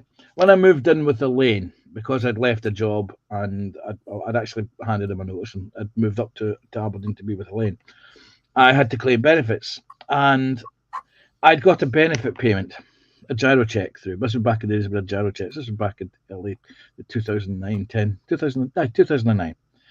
And they'd sent the gyro check out to be cashed at a post office that was nowhere near Aberdeen, let's say. And it took me 2 days to get through to the people to phone them to say, "There's been a mistake. Apparently this gyro check can only be cashed at Newton Stewart Post Office." I don't live in Newton Stewart anymore. I live in Aberdeen, Portlethen. And anyway, what happened was they arranged for me to go into this particular centre to pick up a new gyro check that could be cashed at Aberdeen Post Office. Yep. And I duly arrived at the door, and there was 2 security guards, and they said, "Can we ask you the nature of your visit here today?" I said, "Yes, I'm returning a gyro check." And the 2 of them looked at one another and said, "That's strange. We don't normally get people doing that." And I said, "Well, This one is cashable. It isn't. I can't cash this one. It's at Newton Stewart. One of them then looked at me and said, "Oh, it was you that got that gyro check." Apparently, it had went round all the high Hegian at Aberdeen Job Centre had sent out a stern email about people actually doing their damn job and making sure that the checks can be cashed locally, not Newton Stewart. So, needless to say, I went up to the third floor, handed in this gyro check, and the person that was there told me that, okay, they'll send you a replacement gyro check within 7 days. And I said, no, that's not happening. I'm to pick up a new gyro check here. And she said, that's not how we do things. I said, okay, we'll see about that. It's a quick phone call to what was Greyfriars House, which was literally a quarter of a mile away from where I was standing, to confirm that they were checking up. And she got a phone call, her manager got a phone call, and her manager come straight through the front office and said to her, no, Mr. So-and-so is getting a gyro check today. We're writing it out right now. She was not happy because I was dating somebody who worked at Greyfriars House. And this was a classic example of a complete cock-up, which is what they were trying to eradicate, because everybody, even the job centre, when I actually went in to sign on, they weren't aware that I was dating someone at their call centre, because the call centre was dealing with all these problems that was created by these two other places. Yeah, absolutely bonkers, isn't it? Yeah. But they've got security guards on just basically to protect the staff from abusive people. Just going to talk a bit of YouTube business right now, because I didn't know about this, but I am okay because I'm employed. I didn't realise that all the money that comes in through YouTube is taxable, and it's just a thing for us daytime guys. And you'll know where I'm going with this, Peter and Natasha. Yes. If you are on social benefits, not PIP or anything like that, but if you are claiming benefits and you're on YouTube and you are receiving gifts or money via coffee and stuff like that, if you're not declaring that to the DSS, you can go to prison. I didn't know about that, but that's just a word of advice to anyone out there who's thinking of starting this. Make sure you declare it. That's all. The rules are, if you're earning anything and you're taking a state benefit, including PIP, you must declare any income, because the government will look at it and probably, and 90% of the time, will actually deduct the equivalent from your benefit payments. Yeah, my son gets PIP, and he's allowed way more than someone who's on normal DSS. So I'm just putting it out there for anyone who's thinking about doing that kind of thing. The other thing that rule has changed is from the 1st of April, if you buy or sell, or if you sell anything that you own on any of the auction vintage websites like eBay, Vinted, My Collectible, whatever it is, selling my old bags, I think, any money you make from that, you've also got to declare, because they will tax that as well, because that's considered taxable income. They all want their pound of flesh. Well, these tax cuts that you got back the last few years, usually we'll be getting a tax cut later this year because, it's election year in the UK. That has to be paid for. Guess what? They can't tax you directly because that'll hurt you in the pocket, so they stealth tax you instead. Oh, yeah, big time. There's a latest one is that SUV drivers have just taken a nasty little hit through road taxing. It's catching a lot of people out. Another form of stealth tax is the free parking. It isn't free anymore.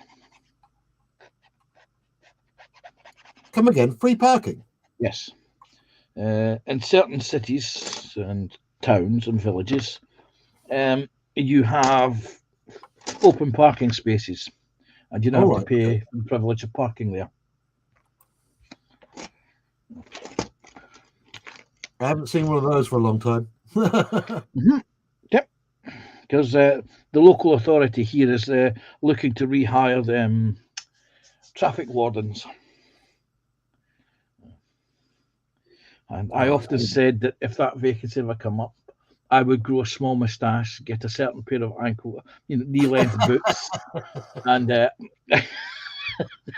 grow my hair out and have it styled a certain fashion and apply for the job.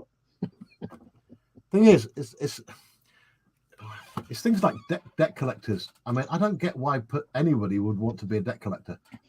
You must have a real hate for other human beings to do that for a living. It's a job. Yeah, it's a job, but I've watched these series on TV about when it used to be on about what was it called? I think it's called something like "Pay for It or Take It" or something like that. Yeah. And it was just a bunch of thugs going around bullying people into, I don't know, either taking their car. There was one poor family. You could see they had no money, and they just walked in and they started like, "Oh, we'll take your fridge. We'll take this. We'll take that."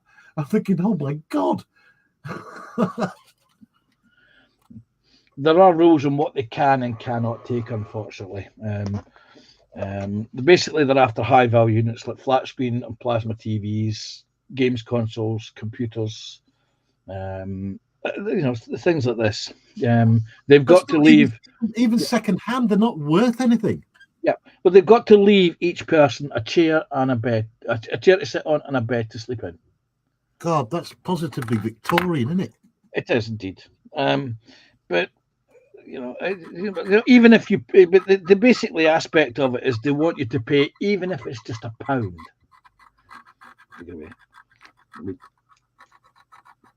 I mean, in Scotland, they used to have what was called warrant sales. And it was basically people who didn't pay their council tax. They would warrant sale. They would turn up and warrant sale. And they would literally strip the house bare, because they would take it away. This bottle of glue will give you 10. That will get 10 pence. This used pot of paint, that's a penny. And they empty the house. There was a campaign in Scotland to stop them doing that. So it passed the Scottish Parliament. There's no warrant sales in Scotland anymore. What instead they do is they seize your bank account. But only if they can find the details of your bank account. So if your bank account's in your mother's maiden name, you're laughing. That every time's got it. Can't pay, we take it away. That's it. Yeah. I mean, it was an awful program, but it was like, again, car crash viewing. Yeah.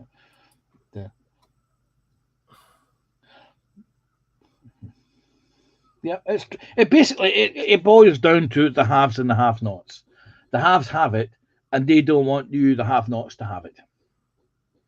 So it's going back to medieval times. Lord Peter's bailed on us. He came, he hit, and he ran. Yes. Later, Peter. Enjoy your food, mate. Take care, buddy.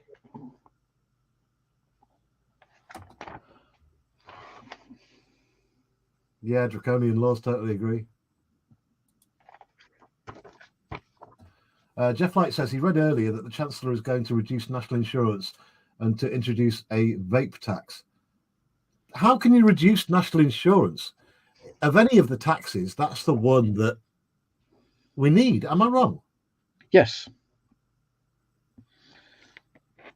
I've never minded paying national insurance because it's for the health service, it's for the police. It's for the fire service. It's for your armed forces, and Never minded paying that at all. There's a thing here coming in Scotland. Is the disposable vape problem, and they've got batteries in them, and people use them and just throw them away. They don't bother recycling. Oh, yeah. They don't realise that I get it. I get it. And the downside, of course, is it's like us here in this part of Scotland. It's a rural community. We have a glass bottle bank. Our local council used to take glass in when they did the recycling. Now they don't. It's household trash, cardboard and paper, and metal and plastic. They don't touch glass. So they give each village, town, whatever, a bottle bank place. The problem is that the company that empties the bottle banks hasn't emptied the bottle bank. It was a year since the last one was emptied.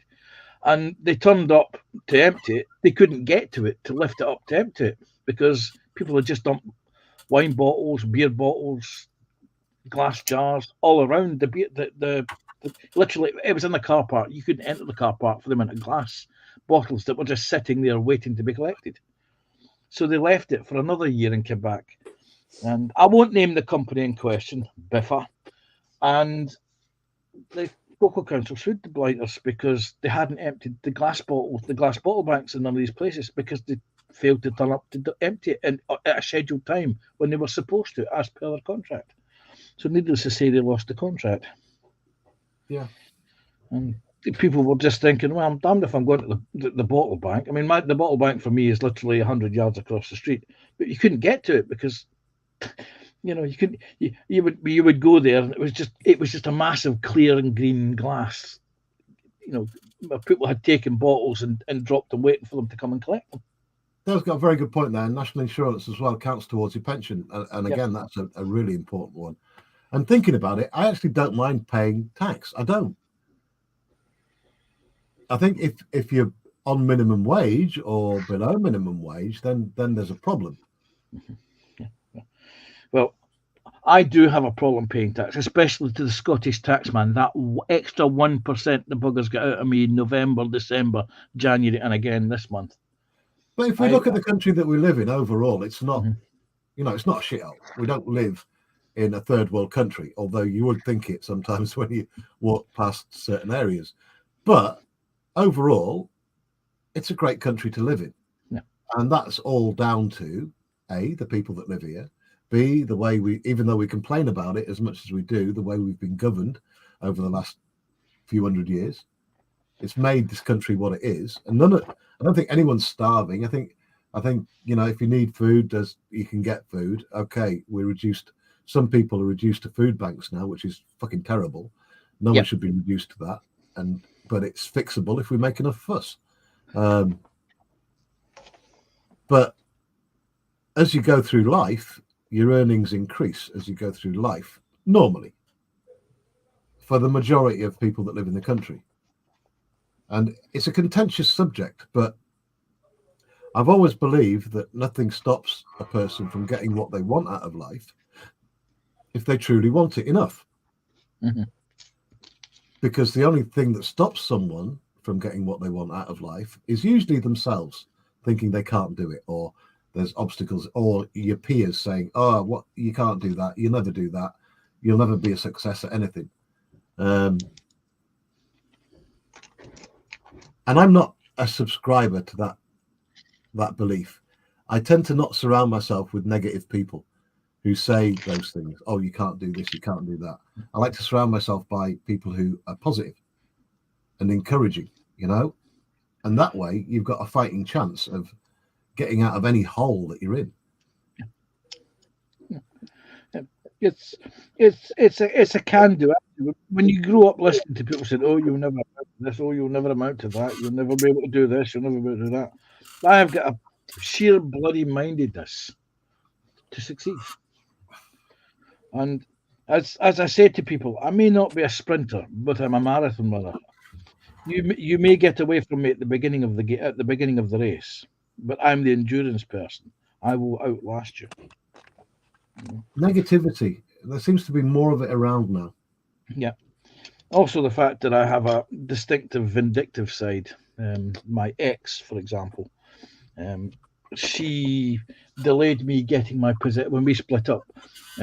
She delayed me getting my possessions for basically a year and a half, 18 months. I ended up having to take her to court to get access to recover my possessions. But the first thing what we did was I applied for what's called a caveat, which means that she was financially responsible for all my expenditure to recover my property after the first time, which meant that every time she arranged a date for me to come and collect it and decided at the last minute for me it was inconvenient, that she had to pay me to hire a van driver, and the petrol and the mileage allowance on the hire van. And this went on basically for 8 months till we got to a situation where we got to the court, and the judge said, "Okay, this is so and so. You have got X number of months to arrange a date for this gentleman to recover his, but otherwise, I will sign a warrant to force an entry." And I think it was 3 months, and my lawyer told me that the best thing to do is wait, because she can organize. You could arrange a date at the beginning of this, and she can say no. So it's just basically encounter you. It's going to cost her in the long run. So what we came up with, the theory was we would wait to the last day of this court mandated time slot for me to arrange to get my property. That way, if she didn't agree to me to have my property on that day, we could go to the court the next morning, and I could have a warrant of forced entry for the day after. Awesome. And it turned out, because her solicitor by this time she had got a solicitor, and by this time we had actually got, her solicitor had been in contact with mine about this. The date is such and such. When is he coming to collect it? And my solicitor told hers, this is what is going to happen. And of course, Elaine was a little bit upset that this was going to be happening because it was waiting till the last day. And her solicitor was trying to argue with mine, saying, well, the last day is really not convenient. My solicitor basically told her that it doesn't matter, because she's done this. She has a history of doing this. So this is what it is. And if it doesn't happen on the Friday, there'll be a warrant to force an entry with the police involved. Needless to say, on that Wednesday, because I travelled up on the Tuesday beforehand, on myself, and I was watching them, and that's when they realised that it wasn't joking. Wednesday was the last day. After Wednesday, the bad shit was going to be happening. Right. And I was actually watching them, because it was kind of dusk, about 9:30 at that point in Aberdeen, and I was watching them panic as they realised that I was going to be coming into the house tomorrow to collect all my stuff. And they were up in the attic, bringing the stash out of the attic and getting it positioned so that I could get in and out of the house as quickly as possible. And it was quite funny to watch them panic. But what they didn't realise is, of course, on one of my previous days where I went up to collect something, is that I didn't leave Aberdeen empty-handed. I may have accidentally, deliberately stolen her father's headstone from his grave. Did you realise you just said that on the World Wide Web? Yes. I said I may have. I said I did say it may have accidentally, deliberately. I did say it may have. May have, yes. Or I may have arranged some friends to accidentally, deliberately remove. And so did she have all of your stash at her house then? She did, yes. She had all my music CDs, which is over 1,000. She had all my DVDs. She had some pieces of furniture, all my modelling paints, all my models tools, all my stash, all my accessories, everything. Because remember, I'd moved in. And she wasn't going to hand it over. It was just basically, she was a control freak. She was a narcissistic control freak. And because I had left her and not the other way around, she was basically, like I said, she was very controlling, manipulative and controlling. It had to be her way or no way at all. And because I had left her, and she didn't really, it took, are you ready for this? I left on a Friday morning. I waved her off to work at the bus stop, went round the building as I walked up to her, because her bus went round where she would see me walking to work. The minute she went to work, I immediately U-turned, came back, and got on the next bus. And I'd actually U-turned, went back to the house to pick up the stuff that I could carry with me, my rucksack and various bits and pieces, and was on the next bus to Aberdeen and got on a train headed south. It took her 3 days to realise I was missing, because she came home on the Friday evening, thought I was working late, proceeded to make herself for something to eat, and started their drinking session. And it wasn't, because of course she passed out about 10 o'clock, 11 o'clock at night, and she woke up the next morning, she thought I was working early. So she naturally didn't know I was missing. It wasn't until the Sunday night that she realised Asda's been shut now Asda shuts at 8 o'clock on a Sunday night.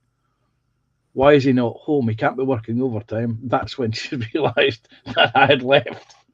3 days before she realised. Jeff Dale, we're just shooting the air, mate. There's nothing intended at anyone at all. We're just yakking. Yep. Yes, let's go back to building models, Dale. Yep. Tasha, how are you getting on, my dear? I think she's left the bench. Yes. Kara might have arrived anyway.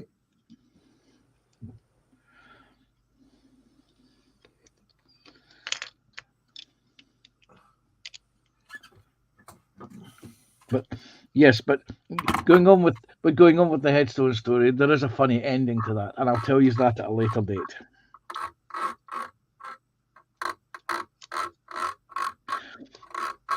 So, how riveting are you with that sticker then? I am nearly there, Panzer. I'm nearly there.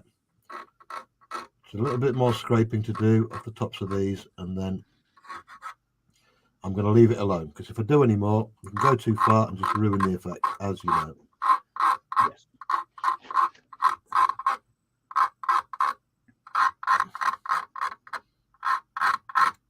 I'll do a big screen in a minute so you can see where we are.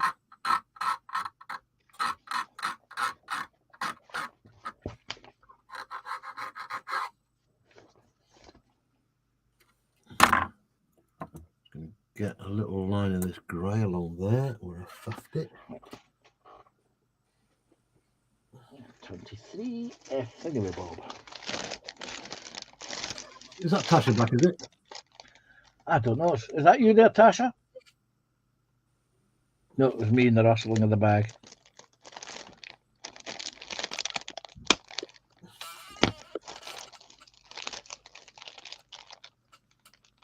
She could be feeding the budgies, you know. Good point. Or she could be feeding the carer to the budgies. Right, I think that's done. I've just got to do the painting on this leg. And I need to be as careful as I can because I'm not doing any more masking. That's what you think. I really don't want to do any more masking because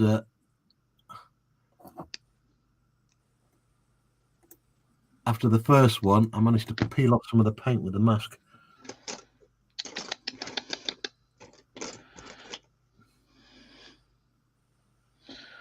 Well, isn't that what masks do? Oh, no, wait a minute. I'm thinking of beauty masks. So you've got experience of those then, Panzer? I was thinking of Dolly, actually. Sure you were. Oh, the secrets will come out eventually.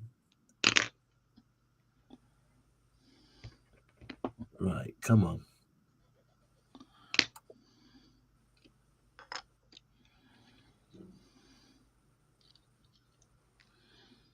Nice, tidy line. There we go. You'll do for a first coat. And John Alec is in. Hi, John Alec. Hey! Hey, John Alec. John, I can email you a link. Yeah, please If join not us for a busy. little bit. I will be disappearing in about 18 minutes because I need to go, one, grab something to eat, to clear my bench and get set up for my other live stream tonight. Yeah, I think I'm only going to go for another 50 minutes myself. So I have a feeling it's going to be a busy and exciting evening on the internet tonight. It's just a feeling. You have a feeling? Black-eyed peas? I do have feelings, contrary to popular belief.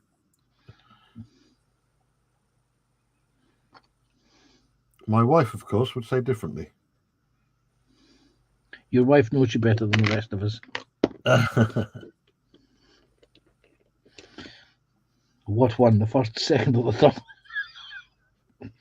Mate, I promise you, there's good ones out there. And I landed on my feet with this one.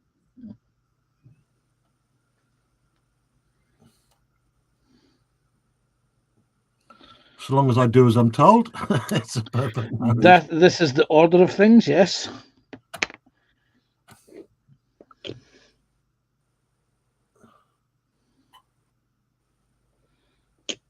Oh, you should have masked it, you absolute plum. There you go. See, told you there'd be masking involved. No, I don't want to do any masking. No, no, no, no.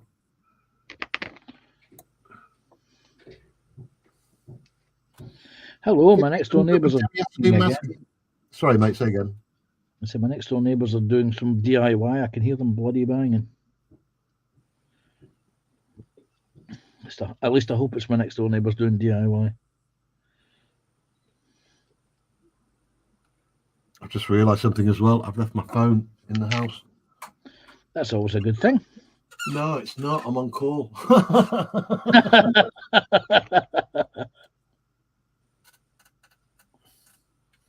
And John Alex saying hello to everyone. Nicely done, John. This is just a pop-up tonight, by the way, because there's so much going on the internet. I've been on early with JC's Books and Build. Thank you for the invite again, JC.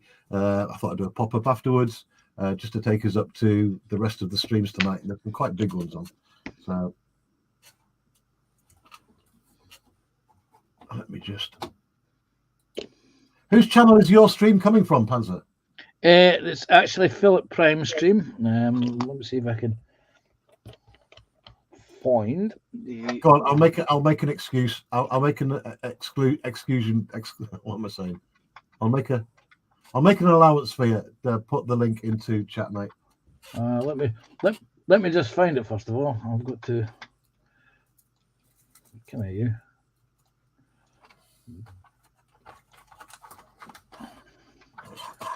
Double vendors. Make a bigger window.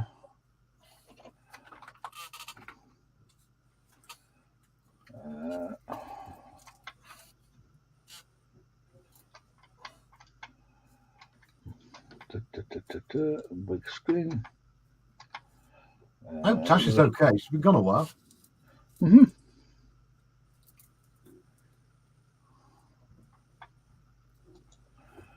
Let me see if I can. Where is it? It's that one.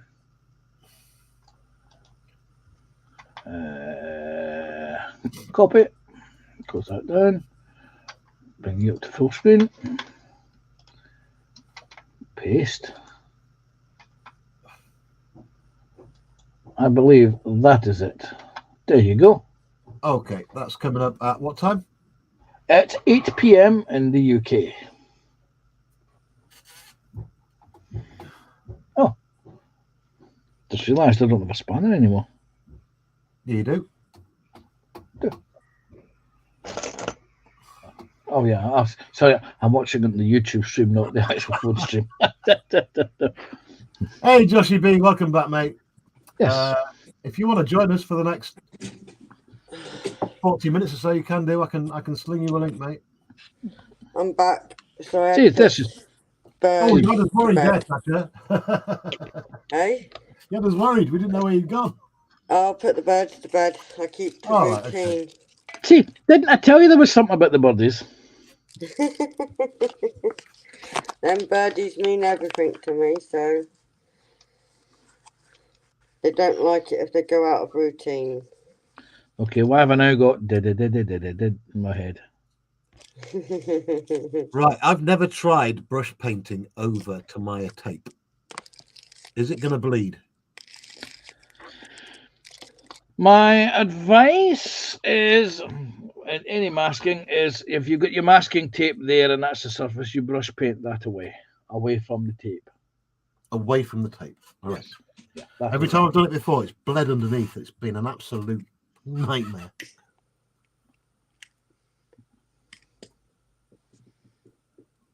And I want this paint job to be the best I can do. Worst comes to the worst, mask off more than you need and get the airbrush out and give it a good squirt. Nope. Because I can't be bothered masking the rest of the aircraft. Is it that messy a job, is it? Well, because I look at this through incredibly magnified glasses, any overspray is visible. And even though without glasses you can't see it, I know it's there. Mm-hmm. This is where a filter comes into play. Yep. I'll get me one of them posh spraying boxes one day. Or even build one. I've got enough computer fans around. Yeah, literally all you need is, I mean, I've said, I was talking to someone the other day there about these extractor boxes. All you need to do basically is get a giant cardboard box and an extractor fan from something like a bathroom or a kitchen, or even even your old kitchen, your extractor hood from a kitchen. Vent it so that it vents, so that it takes the vapors outside your work area, outside the shed, outside the garden, and you're laughing. Yep, Even Dale says, brush away from the tape. I'm trying. He's trying, Dale. Oh, I am trying. Yes, we know you're trying. I was waiting for that answer. Yeah. Natasha says you're very trying. That's what I was about to say. Ah, no. He's jumped and boobed. Goddamn panel line under the tape. Yes. So it's just weeped into it. But that's okay. I can fix that by closing my eyes. Turning your head 90 degrees to the left. Yes, didn't happen. And squinting, yes. Putting my fingers in my ears, closing my eyes. La la la la la. About Yeah, what that's you do fine, with... Joshie.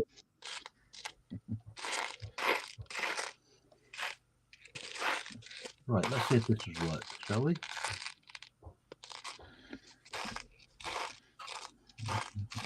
Wait till you dry off a little bit and let's have a look. The question, of course, is what is Joshie eating? Food. Or it could be, who is Joshie eating? Probably Dolly. Wow, Panzer. I've said it before, I'll say it again. Your mind is an absolute cesspool of depravity. Oh, you've seen Joshie B's image, haven't you? It's a zombie. He's going to eat dead meat. Mm. That's what I meant. Nothing else. Or raw meat. Oh, that reminds me. New series of Walking Dead, if anyone's into that. Talk about flogging a dead horse. I'll have you know that I like Walking Dead. Well, there's that new one in there with they brought back the original character. Yes, well, they had to, because that was why he left in the first place. There was a story arc that they were following. That and the fact he had enough and he wanted to spend time with his kids. I think the first 3 seasons, great, but they should have stopped it there. Yes. Yeah, it bored me after the 3rd one. Yeah. Well, they lost the person who really came up with the concept of the Walking Dead as a TV show, Frank Darabont.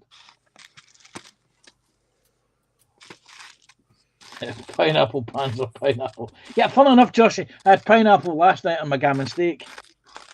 Yeah.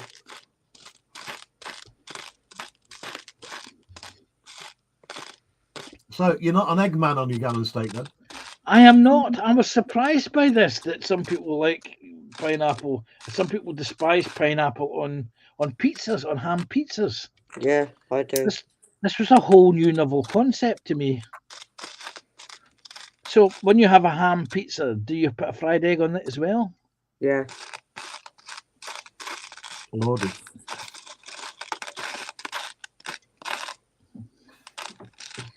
I must admit, I was never one for fried egg on a gammon steak. Well, I could see where it would come from, because you get bacon and eggs for breakfast. So gammon is bacon, so bacon and eggs. I mean, if I had been given the option, I would have known that I could have an egg. I would have had pineapple and egg on the gammon steak last night. But I wasn't made aware of that option. See, now I'm disappointed that I didn't get an egg.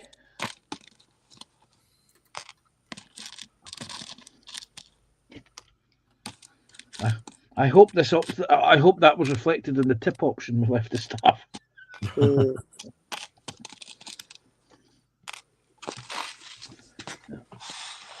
Right, so I'm going to go to the chat in just a minute. Only 12.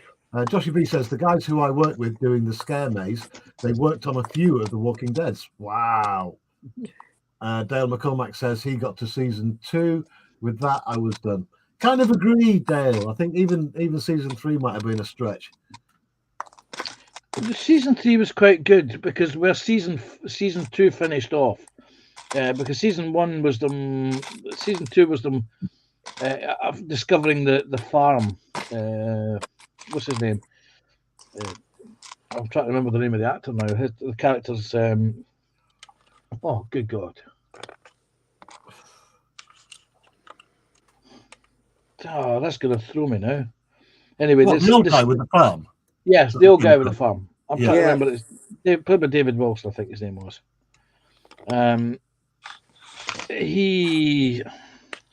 That was an interesting, because they'd finished at the CDC in the first season and it blown up. So that left questions. You know, everyone has this virus. So they're on the road. Where do they go? And they get to a ranch and the farm, and they spend a season doing that. And the concept behind people protecting the Walking Dead, because they think the people are still there, it's some sort of illness. And then, of course, the Horde attacks the farm at the end of season 2, and they're on the road.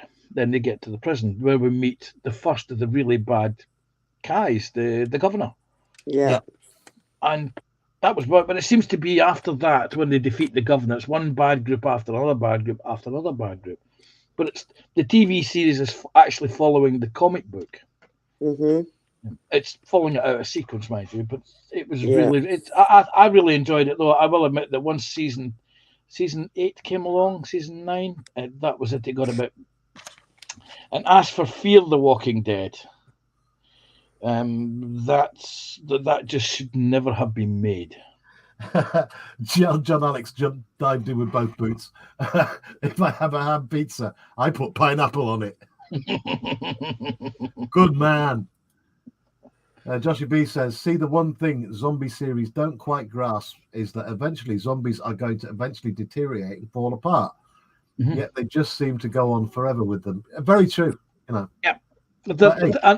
Another thing is, I don't know if anybody who watched the series last year was or has played the video game The Last of Us, where human beings become like zombies because they're infected with a disease called a fungus called cordyceps. Now, fungus is quite a simple, basic life form.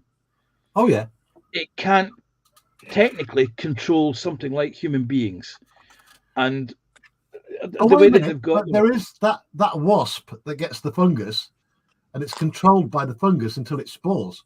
Yes, that's right. Yes, but that's a simple life form. And eventually what happens is that the life form eats itself alive.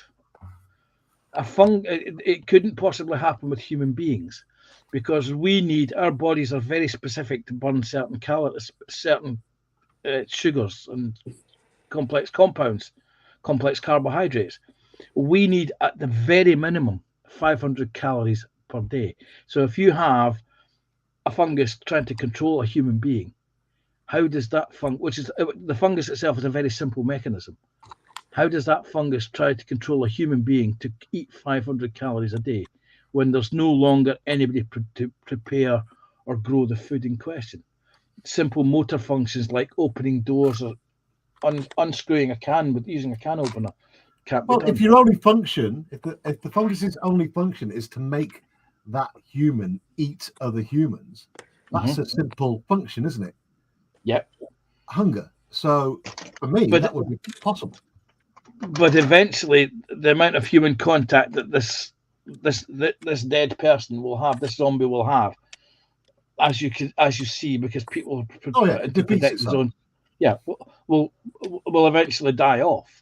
You know, but we're talking 20 years down the road that there are still these originally infected people around.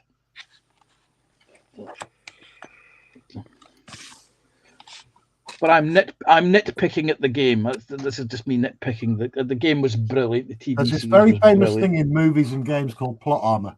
Yes. Immune to death and deterioration. Plot armor. And apparently my phone went bing there. What's this? What is this? Dale McCormack says, never watched that one, Panther. Joshy B says, legend, John Alec. Make it your own. That's to do with the pizzas.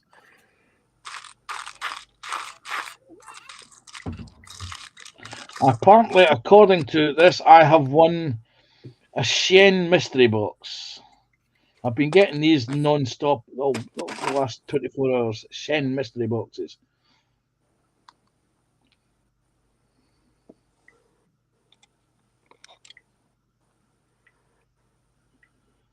Let's just go into Yahoo.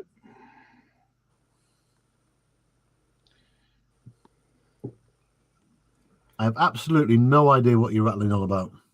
It's one of these spam things. Congratulations, I have won a Shen mystery box. I have no idea who Shen mystery boxes is. I know that it's spam. Sling it in the spam folder. That's exactly what I'm doing. Aren't I a clever little boy? Or a clever little cat. Spam. Oh, look. Here we go. Look. Sheen. Pile of sheens, all in the spam box. This one's in Spanish. That's how I know it's definitely a spam. That's it, John Alec. There's a fungus that does the same to ants. That's the one I was thinking of. I thought it was that's cordyceps. Yeah. Yeah. How amazing is nature for it to come up with something like that? Something so bloody evil, you couldn't make it up in a book.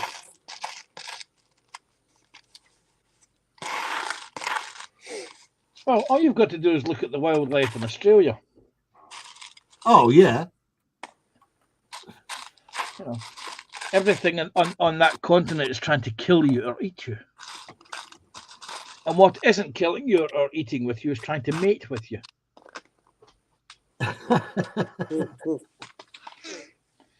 I'm thinking we should deport Dolly there. I can see you're quite infatuated with Dolly now, Panzer. Yeah, I'm looking to see Dolly through my sights like this, you know. Dale says, if you want to see zombies, then come to Mansfield. Most of the people in town are spaced out on something. Yeah. There was the wonderful story about the person who was smoking. Was it Mamba? Who was up a telephone, who had climbed up a lamppost, and the fire service had to get them down. And somebody walked up to them and said, "Oh no, what's this?" And they said, "Oh, it's what they call zombies." And the guy actually said to the firefighter, "So not only have I got to carry a long rifle, a silenced pistol, several axes and knives, supplies, spare clothing, I've now got to get a pike to stop folk to kill the zombies at the apocalypse."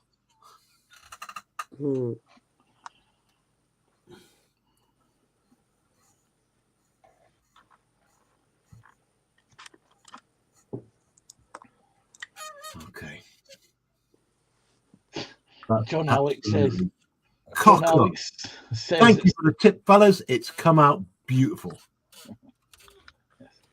John Alec says, sounds like any major city in the States, Dale.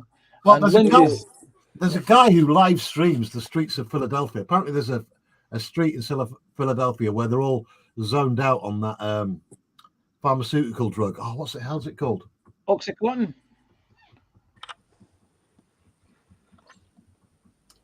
John will help me. There's like a massive epidemic. Fentanyl. It's what? Fentanyl. That's it, fentanyl. Yeah. And when they're on it, they all just look like zombies. Mm-hmm. Yeah. Just to let you know, Lindsay's into the chat. Hey, Lindsay. Hey, Lindsay, welcome aboard, mate. There's a lot. We're only on for the next half an hour or so. Yeah, There's a lot of YouTube streamers in America that do the street scenes. Bakersfield, for some reason, seems to be very popular. There's at least half a dozen people do Bakersfield. And you can see them all listening to the scanner, and they all race to the same scene.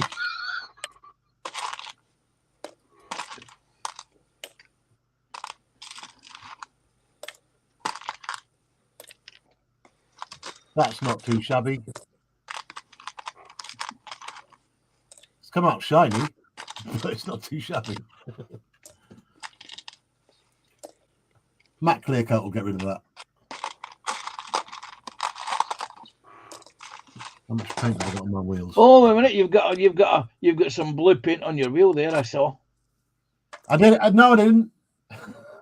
Rotate the wheel slowly. Let everyone see. No, actually, make it. We can tell that we can tell. There isn't. I didn't. Okay, if you say so. It's tape residue. Is it? I'm a professional YouTuber, you know. You're professional at something, but not YouTube.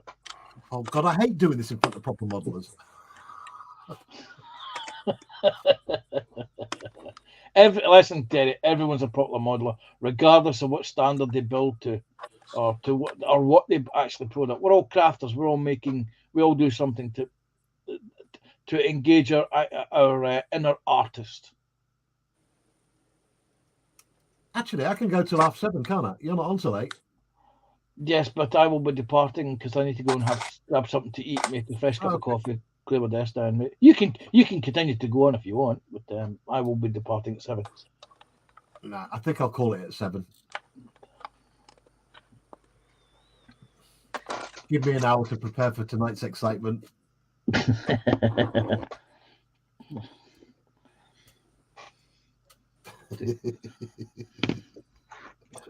Today's been brilliant. Last night and today, just outstanding. Yeah, Sunday night was really, really fun. It was one of those Sunday nights. Man, there's been some just great streams. Yeah. I think the one that kicked it off was the phallic dragons that Natasha and Oh, they're still going. Yeah. Oh my God. I've said it before. I nearly died laughing. Seriously, my sides still ache. Joshie had a headache from the night before as well.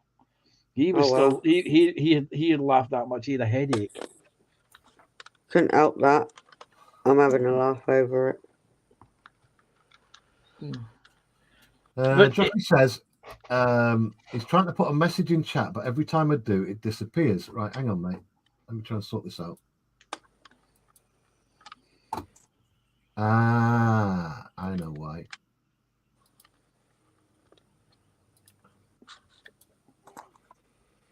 Joshie, try it now, mate.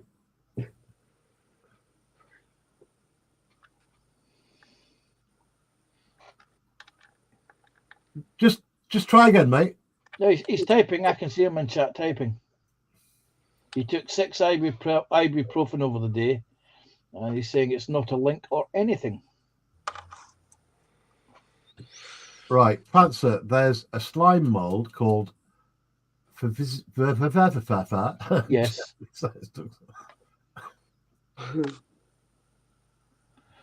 There was something done. I think I saw it on BBC 4 12 years ago, where they did some slime on a slab, and they laid out areas of interest on that the slime mold would grow to, and they basically created the London Underground map.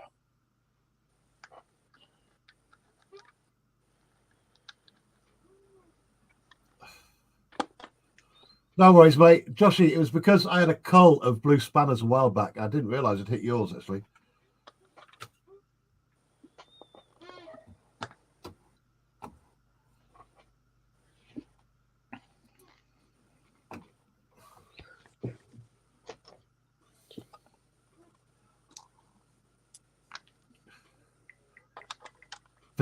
Favisazium polycephalum.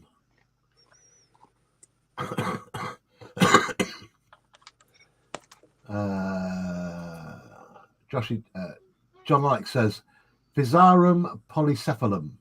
That's it. And then Joshie B said, Panzer, this is the one. They did Tokyo's underground network system for trains. I'm lost now. Yeah, it was an experiment they did to see if this mold would get things to the quickest. It was a central mass, and it was to see if the outlying areas would feed back to the central mass, and it did, and it created the map of undergrounds. Yeah, Tokyo was another one they did. Okay, Joshy, I'm going to post the link for you, mate. That's for you, Joshy.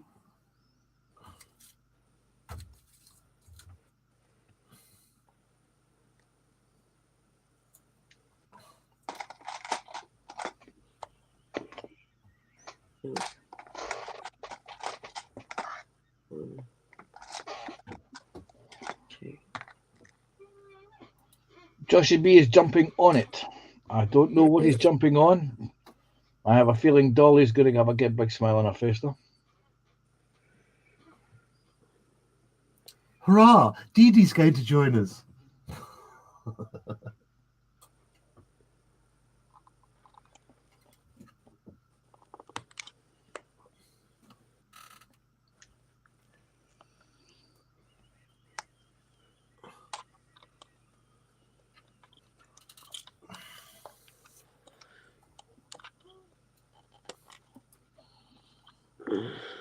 Well, I've got as far as I can go on this until one, I find the component that dropped off the desk on Sunday night, and I varnish and paint or weather the interior section of it.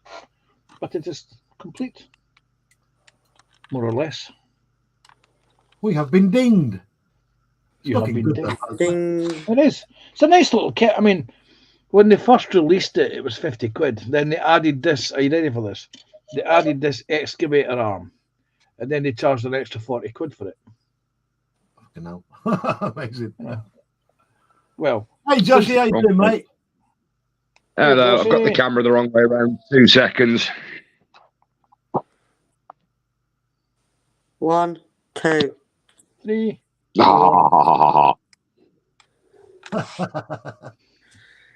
You know what we're like, Joshy.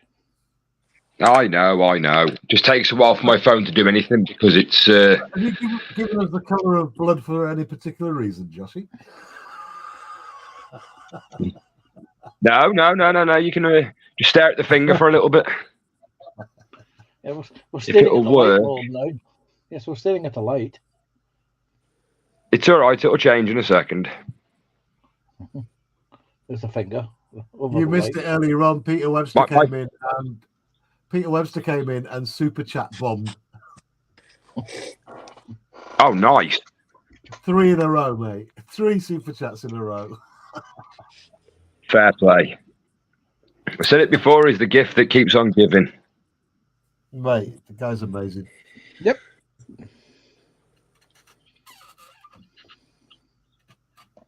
There we go. Hello, Joshy. Oh, I like that, Joshy. That was quite funny, that. thank you. So do I. Oh, you evil...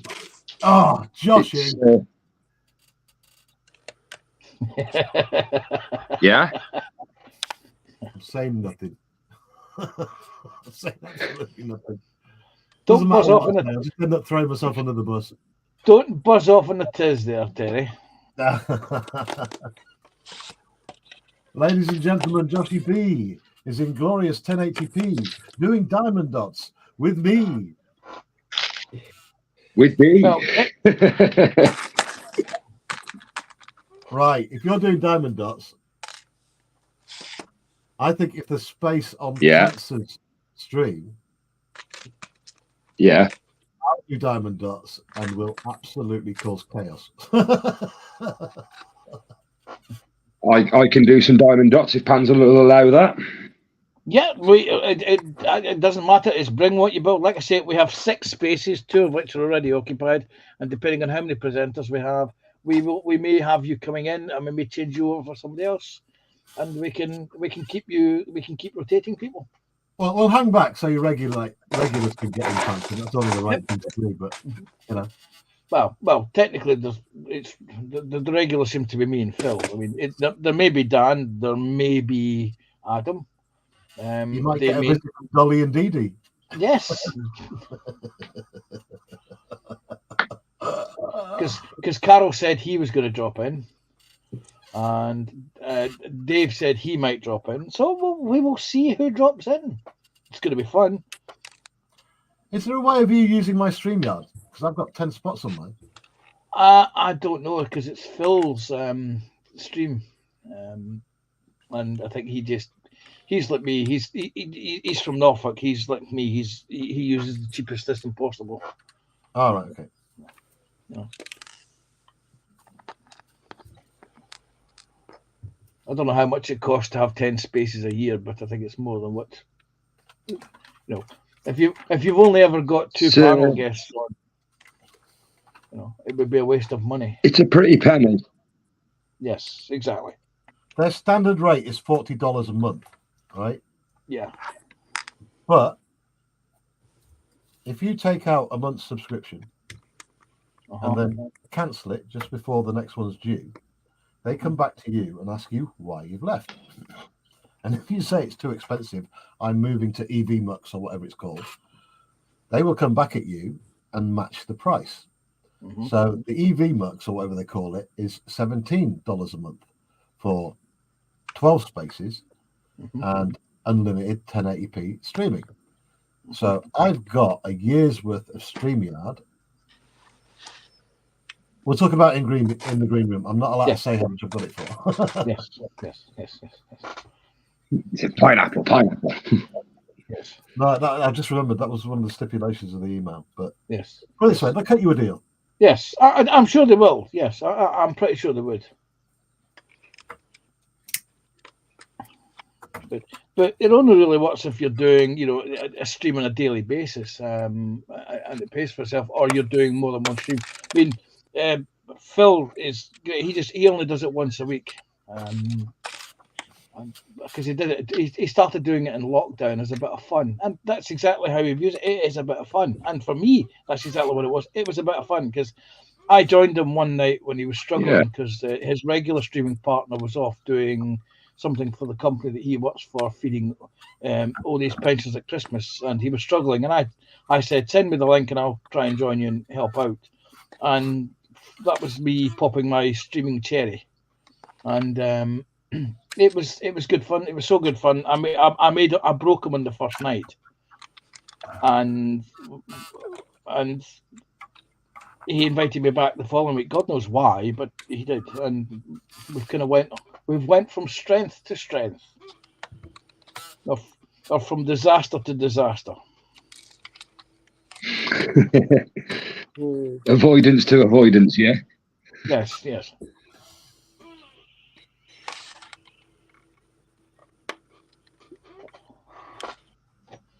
I have learned, 1, to moderate my language when live. 2, not to have a stream playing on the background on either the phone or the computer in question. But I have graduated getting to the cat meowing at the start of the stream just perfect.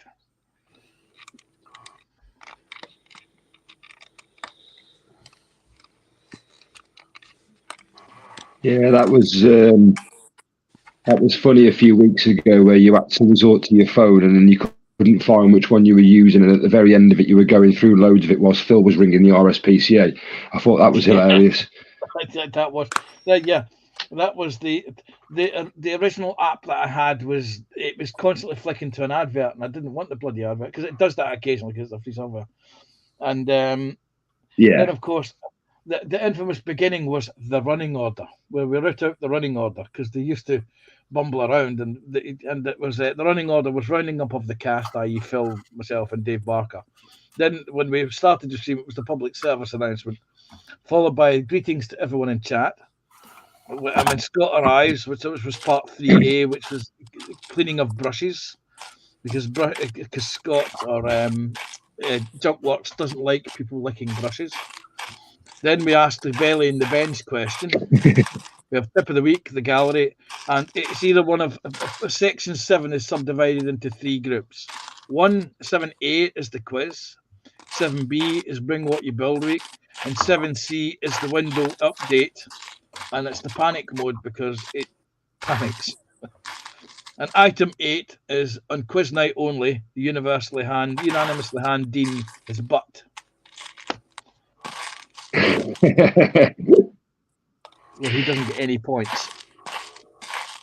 He gets what they call Well, he what got they do one in with the, it, didn't he? He did, but he was cheating. He was using a 1940s poster. Oh, Some of us may already I'm not- have already Googled it and found out what it was, but we were keeping quiet because we're not allowed to use Google. yeah. Others just blatantly cheat. Hence Not why I'm doing any okay at some of the movie photos, but the models, I got no chance. I know it's a helicopter and a tank and a plane, but it's about as much as I know. Octal has joined us in. He says, hi, Terry, panel and chat. Hi, Octal, welcome. Hey, Hi, Abdul. And Dale McCall. Hello. It was John Alex, sorry. Joshie is on. Can he ask the question, if not already? Hasn't that been already asked? Not on here, I don't think. I think it's been asked about 5 times today because we've been on loads of streams. Yes. But let's do it anyway.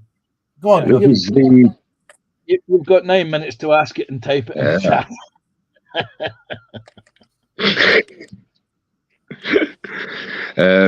So, folks, what is on your bench? Listen to that voice. What is in your belly? And Sexy so, velvet. what is the beverage of choice? Well, in my belly is coffee. On my bench is a JU87 Stuka. And my drink of choice is coffee. So coffee, Stuka. Nice. On my bench is sort of empty at the moment. In my belly is cold coffee. My beverage of choice, funnily enough, would be cold coffee, but the coffee mug is empty because I've drunk cold coffee. Tasha, what's in your belly? What's on your bench? Pizza, coffee, and I've Good got choice. one Lake Castle on my bench. Technically, what Tasha hasn't told you, Joshie, is she's had 9 mini pizzas. Oh, My little lonesome. And she didn't now share one. that is good.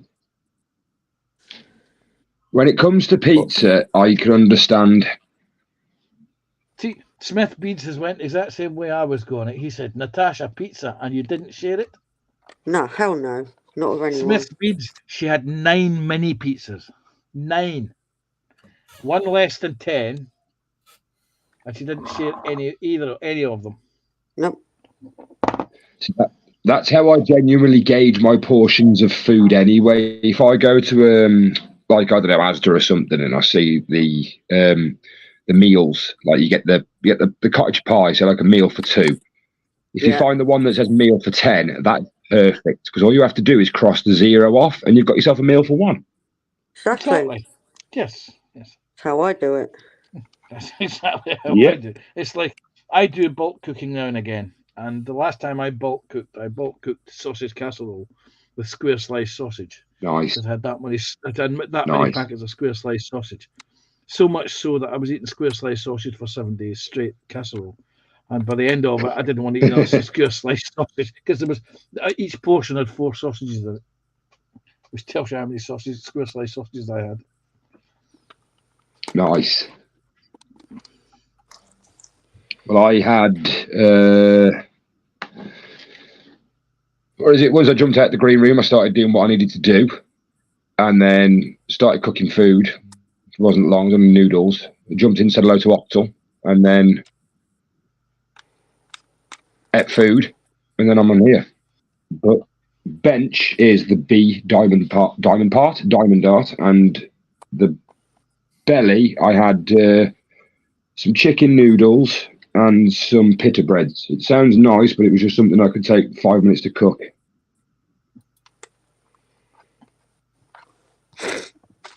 Nice. Smith Speed says, asks Tasha, did you have pineapple on it? And then Hell you no, realise. pineapple should not exist in here. Then he says that she didn't have enough to share then. And No, he then not goes sharing. he then goes on to say, I don't care, pineapple was made for pizza. I don't care, pineapple should be thrown in space and never come back. Pineapple comes in tins. Pineapple's good. Tins, they can bugger off and all. Pineapple juice is amazing. No, it's minging. We've been joined by David Malarkey. I think he's been in for quite a wee while. Hi, David. And Caitlin T. Hi, Caitlin T. That's Mike and Teresa's daughter. Hello. You'll notice Danny was straight in there. It's almost as bad as Joshy with Connie's daughter. Saying nothing. Oh, I have absolutely no idea what you're talking about. I was just about to say that. When Tasha said, no, I'm saying nothing, I said, yeah, I noticed Joshy didn't say it neither. Just because I have a random wall of obsession, slight obsession again with bees, I don't know what your point is. No, I don't know what it is either. So I have no idea. And finally, Athel appears. Hi, Athel. Athel saying, pineapple juice is too acidic, Joshy. Prefer the sweetness of prune juice. Yeah, but the thing is, though, I also like to keep the inside of my system inside my system, so that's why I drink pineapple juice. Yeah. Lindsay saying, belly is stew and dumplings with a mug of tea. Bench, nothing at the moment. Oh. I'm not surprised he's still digesting stew and dumplings. He's still digesting what there, Toshi?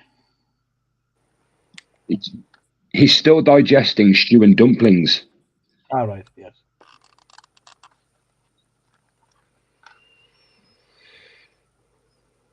There you go, Joshi. Smith Bean's got one for you. What's that? A belly. I can't see chat. Oh, right. So, sorry, mate. Smith Beans, cheese and onion on toast. Everyone else, chicken and rice. I'm not really a fan of, if it's cooked onion fried, then hell yeah. I'm not really a fan of raw onion. I find it way too strong. I can eat it cooked, like fried and stuff, or caramelized, but I can't do it raw. They used to do this cheese in one of my local butchers called Innkeepers, and it was cheese with pickled onions through it. Oh, yeah, I've heard of stuff like that. It was absolutely gorgeous.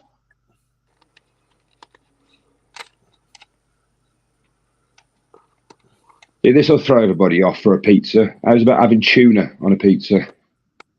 No. Yeah, I'd have that. Absolutely not. About the only thing that will go on my pizza, but cheese. A bit bland, I think. Smith Bead saying, replies Joshy, onion cooked under grill with the cheese. Oh hell yeah! Then they were talking. Athel's belly. Yeah, with the Athel's belly was beef lasagna with additional peas and carrots. Beverage coffee. Bench closed due to Hamish. Has he been eating his orcs? No, he's been eating his prune juice. Oh, bet that backfired everywhere. What is it? Wait a minute. Where did I get? Where are they? They're here on my bench. There it is. You see, I created last year on the 3D printer these things. And these are splatter tips for an airbrush. That's what has Okay. it built in.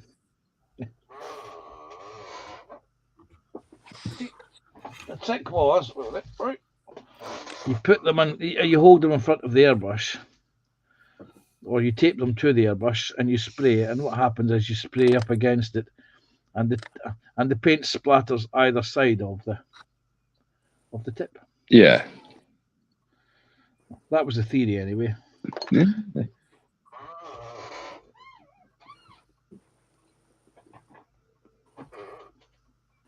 Very clever. It just saved getting a paintbrush and go, or the other technique, which was the using of the toothbrush and going. Yeah, but that seems quite arduous. Yes. There's easier method. It might be a bit risky, but to do it that way. Lindsay's saying tuna is nice on pizza. Say, I find tuna and sweet corn on a pizza a bit bland, to be honest with you. that's why you stick a bit of spice on there. Not much though, just a tiny bit. Even a bit. Do you know what? Right, black pepper. Stick a load of black pepper over it. First time I ever tried tuna on a pizza. Arthur was saying, evening Panzer, so any difference being another year older? Hi, Little History and Howling Tasha. Hello. How to you? And Dale says, I like to use tuna in a lot of my cooking. It's a good food. Tuna and rice is incredible. Yeah. The funny thing is, you remember the Bachelor Super Rice? You get a packet of that, and you boil it up or cook it up, and then just as you're about to serve it, you get a tin of tuna flakes, and you just sprinkle it all and mix it through. It's absolutely delicious. Yeah. Simple peasant. Well, that night I did. It's one of those where it's a hearty good meal. You know you're going to get guaranteed fillage off it. So it's tuna and rice, man. It'll bloat you up. And depending on what rice you use, it's actually healthy. Yes. Fish is good brain food. Mm-hmm. Which explains why, because Little History doesn't like tuna. That was so funny. Reminds me when you're going to broadcast another joke, and I will laugh heartily.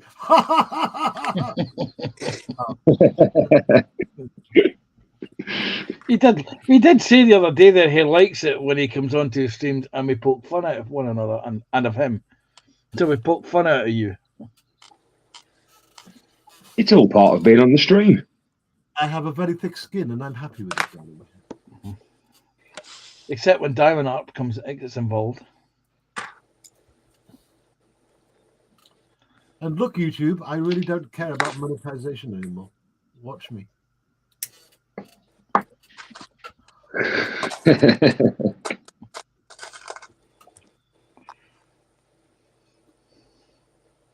Now.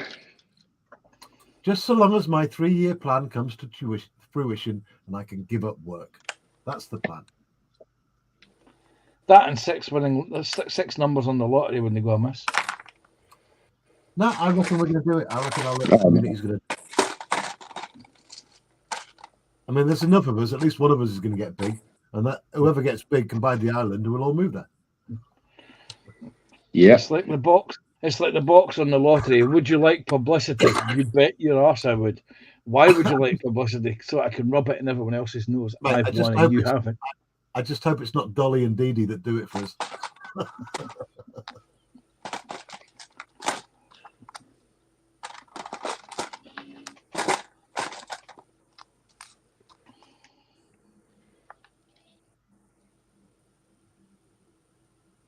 If I do win that.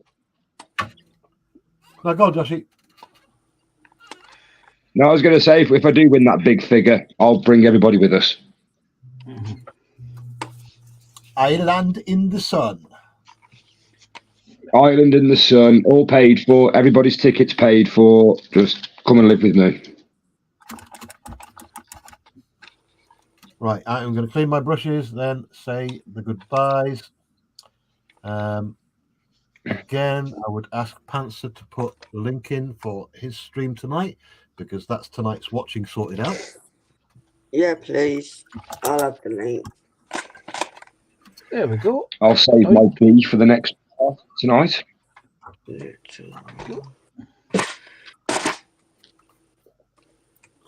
Yeah, my mate said he was supposed to have come round at 3 o'clock this afternoon, hence why I cancelled all my plans and stopped doing what I was doing, but he hasn't seemed to have turned up yet, and it's 7 o'clock at night, so I can't see him doing it now.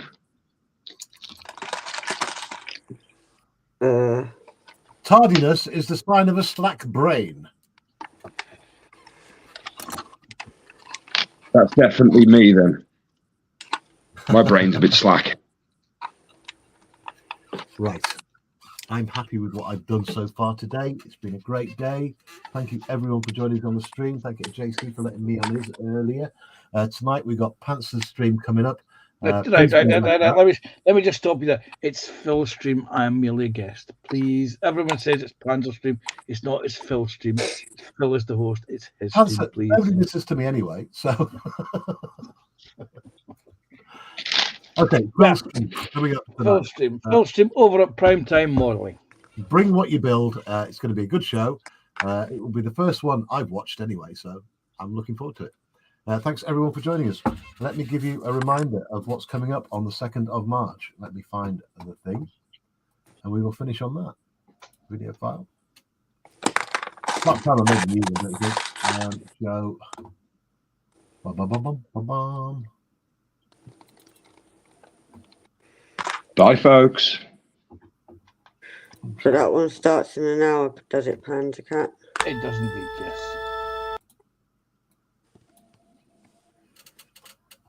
Panther, say goodnight. Good night. Bye. Tasha, say goodnight. Bye. Joshi, say goodnight. Good night, folks. The voice of Velvet. Yeah, thanks for joining us tonight. I'm back tomorrow at 6, or maybe it's in the daytime. I've got tomorrow day off as well. We'll catch you later. Thank you, everyone. Coming up, 2nd of March, the Show and Tell Show, Season 2. Join us then.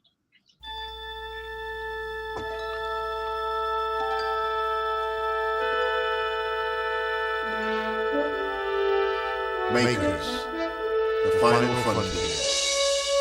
These are the adventures of the YouTube channel Little History. Its eternal mission to explore strange new models, to seek out new kits and new brands, to boldly go where no scratch build has gone before.